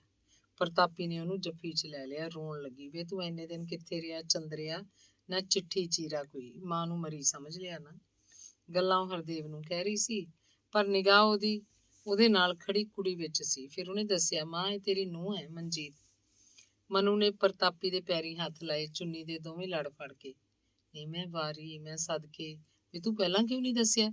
ਕਦੋਂ ਦੀ ਖੜੀ ਹੈ ਤਾਂ ਡੱਡਰੀ ਜੀ, ਜਿਵੇਂ ਬਗਾਨਾ ਘਰ ਹੋਵੇ। ਪ੍ਰਤਾਪੀ ਨੇ ਮਨਜੀਤ ਨੂੰ ਹਿੱਕ ਨਾਲ ਲਾ ਲਿਆ, ਉਹਦਾ ਮੱਥਾ ਚੁੰਮਿਆ, ਪਰੇ ਹਟ ਕੇ ਉਹਦੇ ਮੂੰਹ ਨੂੰ ਸਵਾਰ ਦੇਖਿਆ। ਕੁੜੀ ਬਹੁਤ ਸੋਹਣੀ ਸੀ, ਹਰਦੇਵ ਨਾਲੋਂ ਵੀ ਸੋਹਣੀ। ਸਾਰੇ ਘਰ 'ਚ, ਸਾਰੇ ਮੇਲ ਗੇਲ 'ਚ, ਫਿਰ ਸਾਰੇ ਅਗਵਾੜ 'ਚ ਗੱਲ ਫੈਲ ਗਈ। ਹਰਦੇਵ ਬਹੂ ਵੀ ਨਾਲ ਲੈ ਕੇ ਆਇਆ। ਘਰ 'ਚ ਹਰਦੇਵ ਦੀ ਬਹੂ ਦਾ ਚਾਅ ਬੀਬੋ ਦੇ ਵਿਆਹ ਜਿੰਨਾ ਹੀ ਸੀ, ਸਭ ਨੂੰ ਹੀ। ਪ੍ਰਤਾਪੀ ਲਈ 3 ਪਰਤੀ ਨਸ਼ਾ, ਜਿਵੇਂ ਉਹਦੇ ਪੈਰ ਧਰਤੀ ਤੋਂ ਤਾਂ ਹੀ ਤਾਂ ਰੱਖਦਾ ਹੋਵੇ। ਬੀਬੋ ਦਾ ਵਿਆਹ, ਹਰਦੇਵ ਦੀ ਬਹੂ ਤੇ ਜਿਉਣੇ ਦਾ ਦੀਦਾਰ। ਜਿਉਣਾ ਜੰਨ ਦੇ ਡੇਰੇ ਗਿਆ, ਕਿਸੇ ਬਹਾਨੇ ਗੱਜਣ ਦੇ ਅੰਦਰਲੇ ਘਰ ਮੁੜ ਆਇਆ। ਪ੍ਰਤਾਪੀ ਨੇ ਕੋਈ ਬੰਦਾ ਭੇਜ ਕੇ ਉਹਨੂੰ ਬੁਲਾਇਆ ਸੀ। ਉਹ ਹਰਦੇਵ ਤੇ ਮਨਜੀਤ ਵੱਲੋਂ ਵਿਹਲੀ ਹੋ ਕੇ ਹਵਾ ਦੇ ਬੁੱਲੇ ਅੰਗ ਅੰਦਰਲੇ ਘਰ ਪਹੁੰਚੀ ਸੀ ਤੇ ਉਦੋਂ ਤੋਂ ਹੀ ਬੈਠਕ 'ਚ ਬੈਠੀ ਹੋਈ ਸੀ। ਜਿਉਣਾ ਮੰਜੇ ਉੱਤੇ, ਪ੍ਰਤਾਪੀ ਥੱਲੇ ਪੀੜੀ ਲੈ ਕੇ ਬੈਠ ਗਈ। ਉਹਨਾਂ ਨੂੰ ਜੱਗ ਜਹਾਨ ਦੀ ਸੁਰਤ ਨਹੀਂ ਰਹਿ ਗਈ ਸੀ। ਉਹ ਆਪਣੀਆਂ ਹੀ ਗੱਲਾਂ ਕਰੀ ਜਾ ਰਹੇ ਸੀ। ਅੰਦਰਲੇ ਘਰ ਹੋਰ ਕੋਈ ਨਹੀਂ ਸੀ, ਸਭ ਬਾਹਰਲੇ ਘਰ ਸੀ। ਜਿਉਣੇ ਦੀ ਸੁਰਤ ਉਦੋਂ ਮੁੜੀ ਜਦੋਂ ਦੁਪਹਿਰ ਦੀ ਰੋਟੀ ਦਾ ਸੱਦਾ ਉਹਦੇ ਤੱਕ ਅੰਦਰਲੇ ਘਰ ਵੀ ਪਹੁੰਚ ਗਿਆ। ਅੰਗ 33ਵਾਂ। ਕੁੜੀ ਵਿਦਾ ਹੋਈ। ਬਾਹਰਲੇ ਘਰ ਗਿੱਧਾ ਪੈਣ ਲੱਗਿਆ। ਮੇਲ ਦੀਆਂ ਬਹੂਆਂ ਤੇ ਅਖਬਾਰ ਦੀਆਂ ਮੁਟਿਆਰਾਂ ਨੱਚ ਰਹੀਆਂ ਸੀ, ਜਿੱਦ ਕੇ ਬੋਲੀਆਂ ਪਾਉਂਦੀਆਂ। ਗਿੱਧਾ ਖਤਮ ਹੋਇਆ ਤੇ ਲੱਡੂ ਪਕੌੜੇ ਵੰਡੇ ਗਏ। ਕੁੜੀ ਨੂੰ ਤੋਰ ਕੇ ਕੰਮ ਕਰਨ ਵਾਲੇ ਬੰਦੇ ਦਾਰੂ ਪੀਣ ਬਹਿ ਗਏ। ਕਹਿ ਰਹੇ ਸੀ, ਕਿੰਨੇ ਦਿਨਾਂ ਦੀ ਅੱਡੀ ਨਹੀਂ ਲੱਗੀ ਭੈੜਿਓ, ਅੱਜ ਤਾਂ ਥਕੇਵਾਂ ਲਾ ਲਈਏ। ਇੱਕ ਖੁਸ਼ੀ ਇਹ ਵੀ ਕਿ ਕੁੜੀ ਸੁੱਖ ਸਾਂਦ ਨਾਲ ਤੁਰ ਗਈ। ਬਰਾਤੀਆਂ ਨੇ ਕੋਈ ਖਾਸ ਰੌਲਾ ਗੌਲਾ ਨਹੀਂ ਪਾਇਆ। ਪ੍ਰਤਾਪੀ ਚੁੱਪ ਸੀ। ਉਹਦੀ ਸੁਰਤ ਉਹਦੇ ਅੰਦਰ ਨੂੰ ਮੁੜ ਗਈ, ਜਿਵੇਂ ਉਹ ਆਪ ਵੀ ਬੀਬੋ ਨਾਲ ਮਲਕਪੁਰ ਨੂੰ ਤੁਰ ਗਈ ਹੋਵੇ। ਮਾਈ ਨੀ ਅਸੀਂ ਨੈਣਾਂ ਦੀ ਆਖੇ ਲੱਗੇ। ਹਰਦੇਵ ਨੂੰ ਲੱਗ ਰਿਹਾ ਸੀ ਜਿਵੇਂ ਉਹ ਵਿਆਹ ਦੇ ਇਕੱਠ 'ਚ ਕਿਧਰੇ ਗਵਾਚ ਗਿਆ ਹੋਵੇ। ਮਨਜੀਤ ਜਿਵੇਂ ਉਹਨੇ ਕਿਧਰੋਂ ਫੜ ਕੇ ਲਿਆਂਦੀ ਹੋਵੇ। ਉਹਨੂੰ ਲੱਗਦਾ ਜਿਵੇਂ ਹਰ ਕੋਈ ਉਹਨੂੰ ਉਪਰਾ ਬੁਲਾਉਂਦਾ ਹੈ। ਉਹਨਾਂ ਦੀ ਤਾਂ ਕੋਈ ਗੱਲ ਹੀ ਨਹੀਂ ਕਰਦਾ। ਉਹ ਆਪ ਹੀ ਜਿੱਥੇ ਮਰਜ਼ੀ ਬਹਿ ਜਾਂਦੇ ਹੈ, ਆਪ ਹੀ ਜੋ ਮਰਜ਼ੀ ਚੁੱਕ ਕੇ ਖਾ ਲੈਂਦੇ ਹੈ। ਗੱਲਾਂ ਕਰਨ ਦਾ ਕੋਈ ਖਾਸ ਉਦੇਸ਼ ਨਹੀਂ। ਗੁਰਦੇਵ ਜਿਵੇਂ ਬਹੁਤ ਰੁੱਝਿਆ ਫਿਰਦਾ ਹੋਵੇ, ਸਾਹਮਣੇ ਆਉਂਦਾ ਤਾਂ ਬਹੁਤ ਪਿਆਰ ਨਾਲ ਗੱਲ ਕਰਦਾ, ਕਾਹਲ ਜਿਹੀ 'ਚ ਕਿਧਰੇ ਹੀ ਤੁਰ ਜਾਂਦਾ। ਗੱਜਣ ਉਹਦਾ ਬਾਪੂ ਗੁੰਮਸੁੰਮ ਜਿਹਾ ਬਣਿਆ ਪਤਾ ਨਹੀਂ ਕਿੱਥੇ ਸੀ। ਮਾਂ ਪ੍ਰਤਾਪੀ ਆਪਣੀ ਬੇਓੜਕ ਖੁਸ਼ੀ 'ਚ ਗੁੜੂੰਦ ਸੀ। ਕੁੜੀ ਤੁਰਨ ਪਿੱਛੋਂ ਤਾਂ ਕਿਧਰੇ ਦਿਸਦੀ ਨਹੀਂ ਸੀ। ਸ਼ਾਇਦ ਅੰਦਰਲੇ ਘਰ ਜਾ ਬੈਠੀ ਹੋਵੇ। ਅੰਦਰਲੇ ਹੀ ਜਾਣਾ ਸੀ ਆਖਰ। ਰਤਨੋਂ ਨੇ ਪਤਾ ਨਹੀਂ ਕਿਹੜੀ ਗੱਲ ਪਿੱਛੇ ਮੂੰਹ ਸੁਜਾ ਰੱਖਿਆ ਸੀ। ਉਹਨੂੰ ਗੁਰਦੇਵ ਨੇ ਝਿੜਕ ਦਿੱਤਾ ਹੋਵੇਗਾ, ਜਾਂ ਕੀ ਪਤਾ ਮਾਸੀ ਚੰਦਕੌਰ ਨੇ ਕੁਝ ਕੌੜਾ ਕਸੈਲਾ ਕਹਿਤਾ ਹੋਵੇ, ਜਾਂ ਕੀ ਪਤਾ ਭਾਈ ਉਹ ਹਰਦੇਵ ਨਾਲ ਆਈ ਨਵੀਂ ਬਹੂ ਨੂੰ ਦੇਖ ਕੇ ਮੱਚ ਬੁੱਝ ਗਈ ਹੋਵੇ। ਹਰਦੇਵ ਦਾਰੂ ਵਾਲਿਆਂ 'ਚ ਨਹੀਂ ਬੈਠਾ। ਉਹਨਾਂ ਨੇ ਉਹਨੂੰ ਬਹੁਤ ਜ਼ੋਰ ਲਾਇਆ, ਉਹਦੀ ਬਾਂਹ ਫੜ ਕੇ ਖਿੱਚਿਆ ਵੀ, ਪਰ ਉਹਨੇ ਸਾਫ਼ ਇਨਕਾਰ ਕਰਤਾ ਕਿ ਉਹਨੇ ਤਾਂ ਸ਼ਰਾਬ ਕਦੇ ਚੱਕ ਕੇ ਵੀ ਨਹੀਂ ਦੇਖੀ। ਮਾਮਾ ਨੇਕਦਾਸ ਅੰਦਰਲੇ ਘਰ ਸੀ। ਮਾਸਟਰ ਦਾਰੂ ਵਾਲਿਆਂ 'ਚ ਬੈਠਾ ਸੀ। ਕੈਲਾ ਬਹੁਤੀ ਨਹੀਂ ਪੀਂਦਾ ਸੀ। ਉਹਨੇ 3 ਹਾੜੇ ਲਾਏ ਤੇ ਰਾਤ ਦੀ ਰੋਟੀ ਵੇਲਾ ਹੋਣ ਤੱਕ ਖੇਤਾਂ 'ਚ ਘੁੰਮਣ ਫਿਰਨ ਤੁਰ ਗਿਆ। ਦੋਵੇਂ ਮਾਮੀਆਂ ਅੰਦਰਲੇ ਘਰ ਜਾ ਬੈਠੀਆਂ। ਉਹ ਮਨਜੀਤ ਨੂੰ ਵੀ ਨਾਲ ਲੈ ਗਈਆਂ। ਜੰਨ ਵਾਲੀ ਦੁਪਹਿਰ ਦੀ ਸਬਜ਼ੀ ਬਹੁਤ ਬਚੀ ਪਈ ਸੀ। ਉਹਨੂੰ ਵੱਡੇ ਦੇਗੇ 'ਚ ਪਾ ਕੇ ਗਰਮ ਕੀਤਾ ਜਾ ਰਿਹਾ ਸੀ। ਤਵੀ ਤੇ ਰੋਟੀਆਂ ਪੱਕ ਰਹੀਆਂ ਸੀ। ਮਠਿਆਈ ਵੱਲੋਂ ਤਾਂ ਸਭ ਦੀ ਨਕਸ਼ਨ ਮੁੜੀ ਪਈ ਸੀ। ਹਰ ਕੋਈ ਕੌਲੀ 'ਚ ਸਬਜ਼ੀ ਪਵਾਉਂਦਾ, ਥਾਲੀ 'ਚ 2 ਰੋਟੀਆਂ ਰੱਖ ਕੇ ਖਾਣ ਬੈਠ ਜਾਂਦਾ। ਦਾਰੂ ਵਾਲੇ ਦੁਪਹਿਰ ਦਾ ਬੱਕਰਾ ਮੰਗ ਰਹੇ ਸੀ, ਪਰ ਹੁਣ ਕਿੱਥੇ ਸੀ ਇਹ? ਤਰੀ ਦੀ ਕੜਛੀ ਵੀ ਕਿਧਰੇ ਨਹੀਂ ਸੀ। ਤੇ ਫਿਰ ਅੰਦਰਲੇ ਘਰ ਬੈਠੇ ਸਾਰੇ ਜਣੇ ਬਾਹਰਲੇ ਘਰ ਆ ਗਏ। ਚੰਦਕੌਰ ਉਹਨਾਂ ਨੂੰ ਰੋਟੀ ਲਈ ਆਖ ਰਹੀ ਸੀ। ਗੱਜਣ ਉਹਨਾਂ ਦਾ ਮਾਣ ਤਾਣ ਰੱਖ ਰਿਹਾ ਸੀ। ਖਾਓ ਵੀ ਖਾਓ, ਪਹਿਲਾਂ ਪ੍ਰਸ਼ਾਦੇ ਛਕੋ, ਫਿਰ ਗੱਲਾਂ ਕਰ ਲਿਓ। ਪ੍ਰਤਾਪੀ ਬਾਹਰਲੇ ਘਰ ਨਹੀਂ ਆਈ। ਗੁਰਦੇਵ ਦੀ ਬਹੂ ਉਹਨੂੰ ਅੰਦਰਲੇ ਘਰ ਜਾ ਕੇ ਰੋਟੀ ਦੇ ਆਈ। ਮਿੱਠੀਆਂ ਮਿੱਠੀਆਂ ਗੱਲਾਂ ਵੀ ਮਾਰ ਆਈ। ਉਹ ਪ੍ਰਤਾਪੀ ਨੂੰ ਹੋਰ ਉਦਾਸ ਕਰ ਗਈ। ਆਖ ਰਹੀ ਸੀ, ਬੀਬੋ ਨੇ ਅੱਜ ਸਹੁਰੇ ਜਾ ਕੇ ਰੋਟੀ ਖਾਧੀ ਹੋਊ, ਪਤਾ ਨਹੀਂ। ਰੋਟੀ ਖਾਣ ਮਹਿਲਾਂ ਵਾਲੇ ਅੰਦਰਲੇ ਘਰ ਆ ਗਏ। ਭਾਨੋ ਵੀ ਉੱਥੇ ਹੀ ਸੀ। ਬਾਹਰਲੇ ਘਰ ਤਾਂ ਕੋਈ ਵੀ ਨਹੀਂ ਰਿਹਾ। ਲਹਿਰੇ ਵਾਲਾ ਕੋਈ ਨਹੀਂ ਸੱਦਿਆ ਗਿਆ ਸੀ। ਅਸਲ 'ਚ ਚੰਦਕੌਰ ਨੇ ਬੀਬੋ ਦੇ ਵਿਆਹ 'ਚ ਕੋਈ ਖਾਸ ਦਿਲਚਸਪੀ ਨਹੀਂ ਦਿਖਾਈ।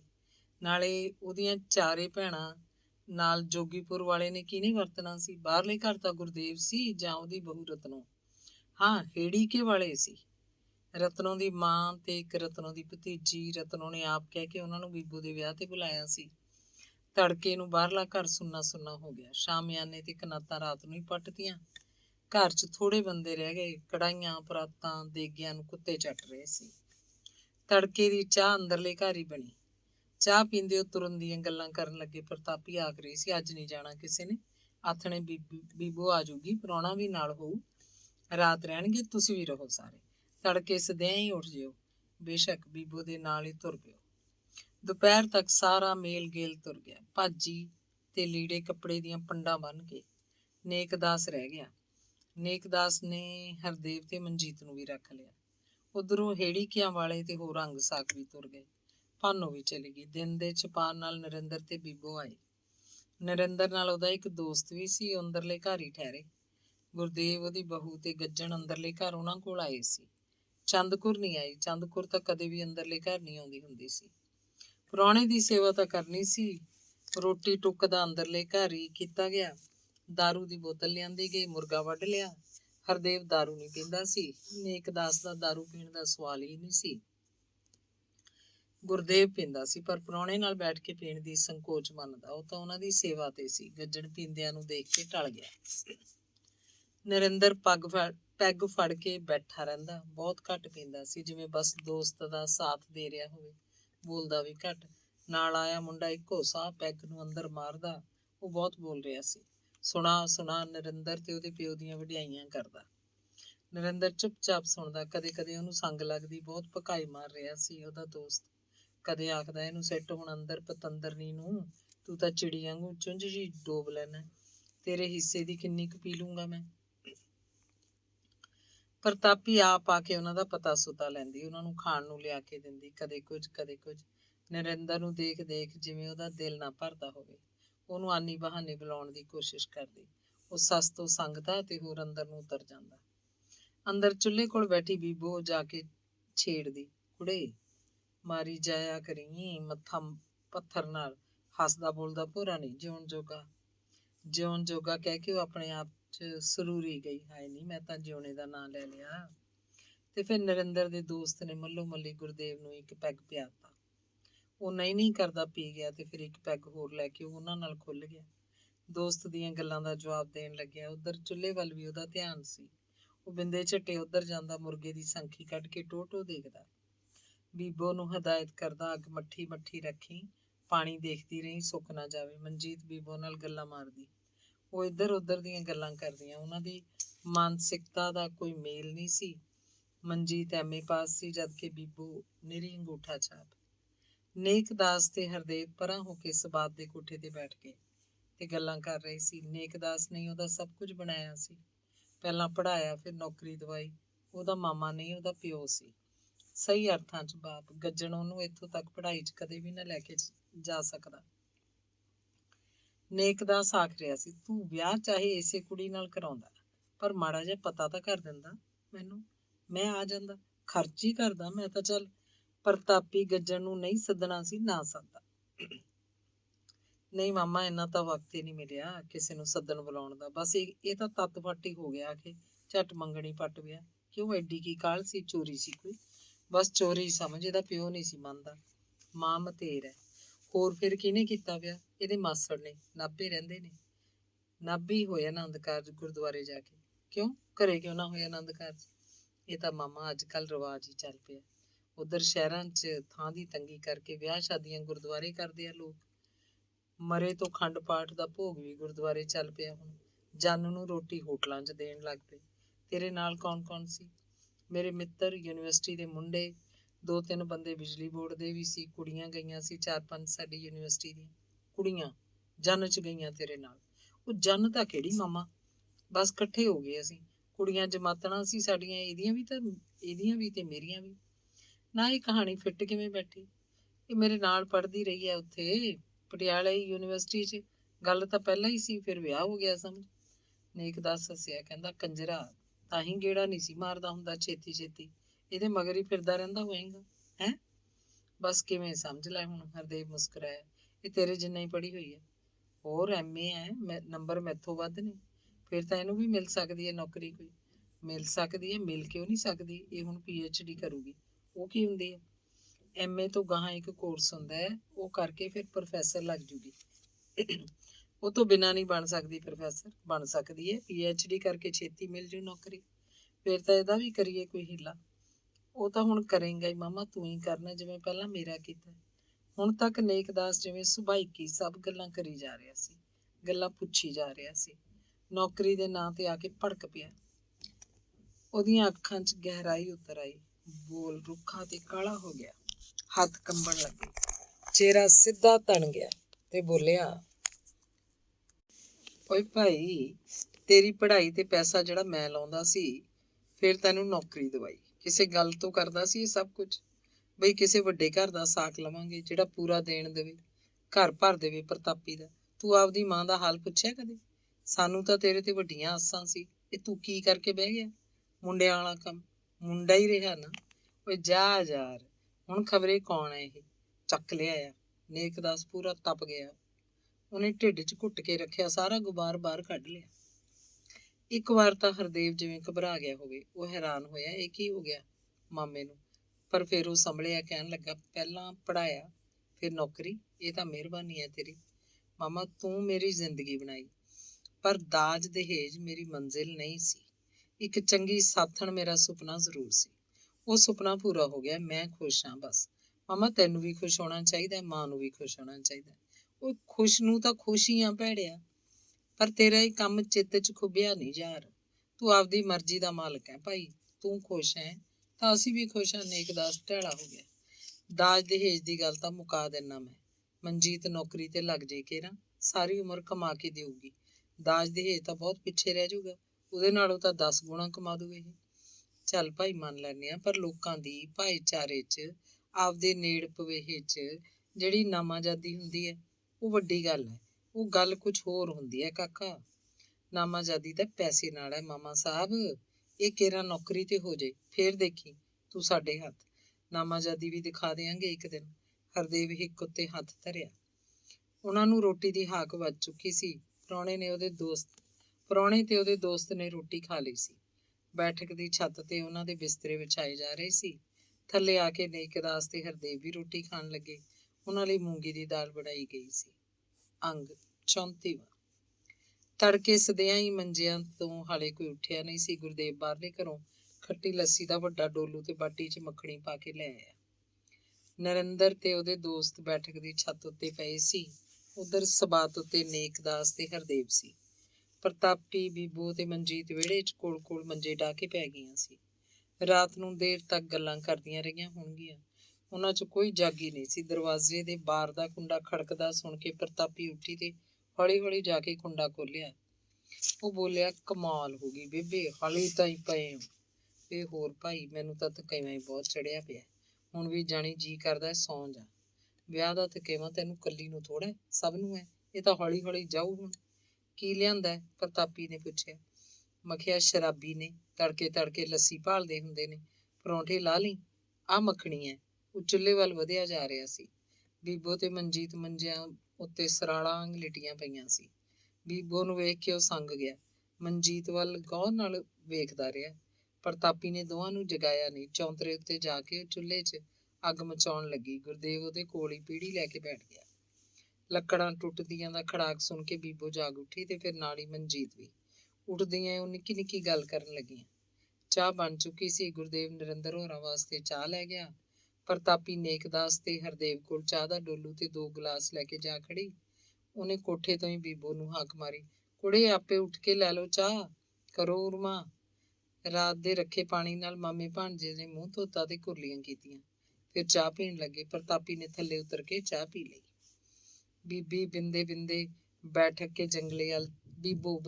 ਬੈਠਕ ਦੇ ਜੰਗਲੇ ਵੱਲ ਝਾਕਦੀ। ਮਨਜੀਤ ਬੋਲੀ, ਉੱਠੇ ਨਹੀਂ ਲੱਗਦੇ ਹਾਲੇ। ਖੜਾ ਹੈ ਗੁਰਦੇਵ ਸਿੰਘ ਤਾਂ। ਕੁੜੇ ਮੂੰਹ ਧੋਣ ਨੂੰ ਪਾਣੀ ਲੈ ਲਿਆ ਸੀ। ਪ੍ਰਤਾਪੀ ਨੇ ਫਿਕਰ ਕੀਤਾ।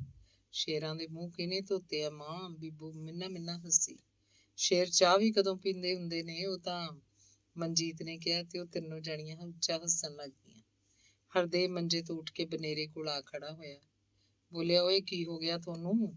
ਪ੍ਰਤਾਪੀ ਹੱਸਦੀ ਬੋਲੀ, ਵੇ ਹਰਦੇਵ, ਉਹਨਾਂ ਨੂੰ ਪਾਣੀ ਦੇ ਕੇ ਆ। ਕੀ ਹੈ ਉੱਥੇ? ਨਹੀਂ ਹੋਣਾ, ਮੂੰਹ ਹੱਥ ਧੋਣਾ ਹੋਊ। ਚਾਹ ਪੀ ਕੇ ਉਹ ਕਾਹਲ ਨਾਲ ਥੱਲੇ ਆਇਆ ਤੇ ਪੰਪ ਤੋਂ ਪਾਣੀ ਦੀ ਅੱਧੀ ਬਾਲਟੀ ਭਰ ਕੇ ਲੈ ਗਿਆ। ਉਹ ਗਿਆ ਤਾਂ ਉਹ ਅਜੇ ਵੀ ਨਹੀਂ ਜਾਗੇ ਸੀ। ਜਾਂ ਕੀ ਪਤਾ ਉਂਝੀ ਘੇਸਲ ਮਾਰੀ ਪਏ ਹੋਣ, ਪਰ ਹਿਲਦੇ ਬੋਲਦੇ ਨਹੀਂ ਸੀ। ਉਹਨਾਂ ਕੋਲ ਸੱਚੀ ਪਾਣੀ ਨਹੀਂ ਸੀ। ਉੱਠ ਕੇ ਦੋਵਾਂ ਨੇ ਕੁਰਲੀਆਂ ਕੀਤੀਆਂ, ਮੂੰਹ ਧੋ ਲਿਆ, ਫਿਰ ਸੰਗਦੇ ਜੇ ਪਾਣੀ ਚਾਹ ਪੀਣ ਲੱਗੇ। ਰਾਤ ਨਰਿੰਦਰ ਦਾ ਦੋਸਤ ਜੋ ਬਹੁਤ ਬੋਲ ਰਿਹਾ ਸੀ ਹੁਣ ਚੁੱਪ ਸੀ। ਨਰਿੰਦਰ ਉਹਦੇ ਵੱਲ ਦੇਖ ਮੁਸਕਰਾ ਰਿਹਾ ਸੀ। ਉਹ ਦੋਵੇਂ ਚਾਹ ਪੀ ਰਹੇ ਸੀ। ਦੋਵੇਂ ਭਰਾ ਜਿਵੇਂ ਉਹਨਾਂ ਦੇ ਅਰਦ ਲਈ ਬਣੇ ਖੜੇ ਹੋਣ। ਸਵੇਰ ਦਾ ਮੌਸਮ ਬੜਾ ਸੁਹਾਵਣਾ ਸੀ। ਸੂਰਜ ਹਾਲੇ ਦਿਸਿਆ ਨਹੀਂ ਸੀ। ਮਿੱਠੀ ਹਵਾ ਰੁਮਕ ਰਹੀ ਸੀ। ਗੁਆਂਢੀ ਘਰਾਂ ਦੇ ਬਨੇਰਿਆਂ ਤੋਂ ਉੱਠ ਰਿਹਾ ਧੂੰਆਂ ਅਦਭੁਤ ਦ੍ਰਿਸ਼ ਪੈਦਾ ਕਰਦਾ। ਬੀਹੀ 'ਚ ਦੀ ਲੰਘਦੇ ਲੋਕਾਂ ਦੀਆਂ ਗੱਲਾਂ ਤੇ ਪਸ਼ੂ ਪੰਛੀਆਂ ਦੀਆਂ ਆਵਾਜ਼ਾਂ ਨੇ ਵਾਤਾਵਰਨ 'ਚ ਜ਼ਿੰਦਗੀ ਤੜਕਾ ਦਿੱਤੀ ਸੀ। ਸੂਣ ਲੈ ਕੇ ਬੀਬੋ ਵਿਹੜਾ ਸੰਭਰਨ ਲੱਗੀ। ਮਨਜੀਤ ਨੇ ਦੋਵੇਂ ਸਬਾਤਾਂ ਵਰਾਂਡਾ ਤੇ ਬੈਠਕ 'ਚ ਬੋਕਰ ਫੇਰਤੀ। ਬੀਬੋ ਨੇ ਦਰਵਾਜ਼ਾ ਵੀ ਸਾਫ਼ ਕਰ ਦਿੱਤਾ। ਘਰ ਲਿਸ਼ ਕਰਕੇ ਚਮਕ ਉੱਠਿਆ। ਪਾਣੀ ਦਾ ਡੋਲੂ ਭਰ ਕੇ ਗੁਰਦੇਵ ਦੋਵੇਂ ਜਣਿਆਂ ਨੂੰ ਬਾਹਰ ਖੇਤਾਂ ਵੱਲ ਲੈ ਗਿਆ। ਮੁੜਦਾ ਹੋਇਆ ਉਹ ਕਿੱਕਰ ਦੀਆਂ ਤਾਜ਼ਾ ਦਾਤਣਾ ਵੀ ਤੋੜ ਲਿਆਇਆ। ਜਿਸ ਦਿਨ ਦਾ ਹਰਦੇਵ ਇੱਥੇ ਆਇਆ ਸੀ, ਉਹਦੇ ਮਨ 'ਚ ਇੱਕ ਧੁੜਕੂ ਬੈਠਾ ਸੀ ਕਿ ਕਿਤੇ ਕੋਈ ਇਹ ਨਾ ਪੁੱਛ ਲਵੇ ਵੀ ਮਨਜੀਤ ਜੱਟਾਂ ਦੀ ਕੁੜੀ ਹੈ। ਪਹਿਲਾਂ ਉਹਨੇ ਇਹ ਕਦੇ ਵੀ ਨਹੀਂ ਸੋਚਿਆ ਸੀ। ਯੂਨੀਵਰਸਿਟੀ 'ਚ ਪੜ੍ਹਦਿਆਂ ਜਦੋਂ ਉਹਨਾਂ ਦੇ ਅਜੇ ਸੁਖਾਵੇਂ ਸੰਬੰਧ ਸੀ, ਫਿਰ ਇਹ ਲਗਾਓ ਦਿਨੋਂ ਦਿਨ ਗਹਿਰਾ ਹੋ ਗਿਆ। ਉਹਨਾਂ ਦੋਵਾਂ ਨੇ ਕਦੇ ਕਿਸੇ ਨੂੰ ਨਹੀਂ ਪੁੱਛਿਆ ਸੀ ਅਗਲੇ ਦੀ ਜਾਤ ਬਰਾਦਰੀ ਬਾਰੇ। ਮਨੁੱਖੀ ਸੰਬੰਧਾਂ ਵਿਚਕਾਰ ਜਾਤ ਬਰਾਦਰੀ ਰੁਕਾਵਟ ਵੀ ਕੋਈ ਨਹੀਂ ਸੀ। ਤੇ ਫਿਰ ਜਦੋਂ ਉਹਨਾਂ ਦੇ ਵਿਆਹ ਕਰਾਉਣ ਦਾ ਫੈਸਲਾ ਕੀਤਾ, ਉਹਨਾਂ ਨੂੰ ਚੰਗੀ ਤਰ੍ਹਾਂ ਪਤਾ ਸੀ ਕਿ ਉਹ ਜੱਟ ਹੈ ਤੇ ਮਨਜੀਤ ਤਖਾਣਾ ਦੀ ਕੁੜੀ। ਇਸ ਗੱਲ ਤੇ ਮਨਜੀਤ ਦੇ ਮਾਪਿਆਂ 'ਚ ਚਾਹੁੰਦੇ ਵੀ ਤੇ ਨਾਭੇ ਵੀ ਬੇਹੱਦ ਚਰਚਾ ਹੋਈ ਸੀ। ਤੇ ਫਿਰ ਇਹ ਚਰਚਾ ਬੰਦ ਹੋ ਗਈ। ਮਨਜੀਤ ਦੇ ਮਾਸੜ ਜਰਨੈਲ ਸਿੰਘ ਨੇ ਸਿਆਣਪ ਕੀਤੀ ਤੇ ਮੁੰਡੇ ਕੁੜੀ ਦੀ ਖੁਸ਼ੀ ਨੂੰ ਬਰਕਰਾਰ ਰੱਖਦਿਆਂ ਗੁਰਦੁਆਰਾ ਸਾਹਿਬ ਲਿਜਾ ਕੇ ਉਹਨਾਂ ਦੀ ਸ਼ਾਦੀ ਕਰਤੀ। ਜੱਟ ਤਖਾਣ ਵਾਲੀ ਗੱਲ ਤਾਂ ਹਰਦੇਵ ਦੇ ਮਨ 'ਚ ਕਦੋਂ ਦੀ ਨਿਕਲ ਚੁੱਕੀ ਸੀ, ਪਰ ਇਹ ਕੀ ਹੁਣ ਆਪਣੇ ਪਿੰਡ ਆ ਕੇ ਆਪਣੇ ਲੋਕਾਂ 'ਚ ਆਪਣੇ ਸਕਿਆਂ 'ਚ ਉਹਨੂੰ ਇਹ ਜਾਤ ਬਰਾਦਰੀ ਵਾਲੀ ਗੱਲ ਬਿੰਦੇ ਕਿਉਂ ਯਾਦ ਆ ਰਹੀ ਸੀ? ਉਹ ਕਿਉਂ ਡਰਦਾ ਸੀ? ਉਹਨੂੰ ਇਹ ਕਾਹਦਾ ਧੁੜਕੂ ਸੀ? ਪਾਣੀ ਤਾਂ ਪਤਨਾ ਤੋਂ ਦੀ ਲੰਘ ਗਿਆ ਸੀ। ਉਹ ਦਿਨ 'ਚ 2-3 ਵਾਰ ਮਨਜੀਤ ਨੂੰ ਪੁੱਛਦਾ, ਤੈਨੂੰ ਕਿਸੇ ਨੇ ਕੁਝ ਪੁੱਛਿਆ ਤਾਂ ਨਹੀਂ? ਤੈਨੂੰ ਕਿਸੇ ਨੇ ਕੁਝ ਆਖਿਆ ਤਾਂ ਨਹੀਂ? ਬੇਬੇ ਤੇਰੇ ਨਾਲ ਕੀ ਗੱਲ ਕਰਦੀ ਸੀ? ਉਹਦਾ ਜੀ ਕੀਤਾ ਉਹ ਮਨਜੀਤ ਨੂੰ ਸਿਖਾ ਦੇਵੇ। ਜੇ ਕੋਈ ਉਹਨੂੰ ਪੁੱਛੇ ਤਾਂ ਉਹਦਾ ਆਖ ਦੇਵੇ ਜੱਟਾਂ ਦੀ ਕੁੜੀ ਹੈ। ਕਿਹੜਾ ਕਿਸੇ ਨੇ ਪਤਾ ਕਰਨ ਜਾਣਾ? ਪਰ ਉਹ ਮਨ 'ਚ ਹੀ ਹੱਸਿਆ। ਹੁਣ ਇਹਨਾਂ ਗੱਲਾਂ ਦਾ ਕੀ ਲਾਭ? ਜੋ ਹੋਣਾ ਸੀ ਹੋ ਗਿਆ। ਹੁਣ ਪਰਦੇ ਪਾਉਣ ਦਾ ਮਤਲਬ ਕੀ?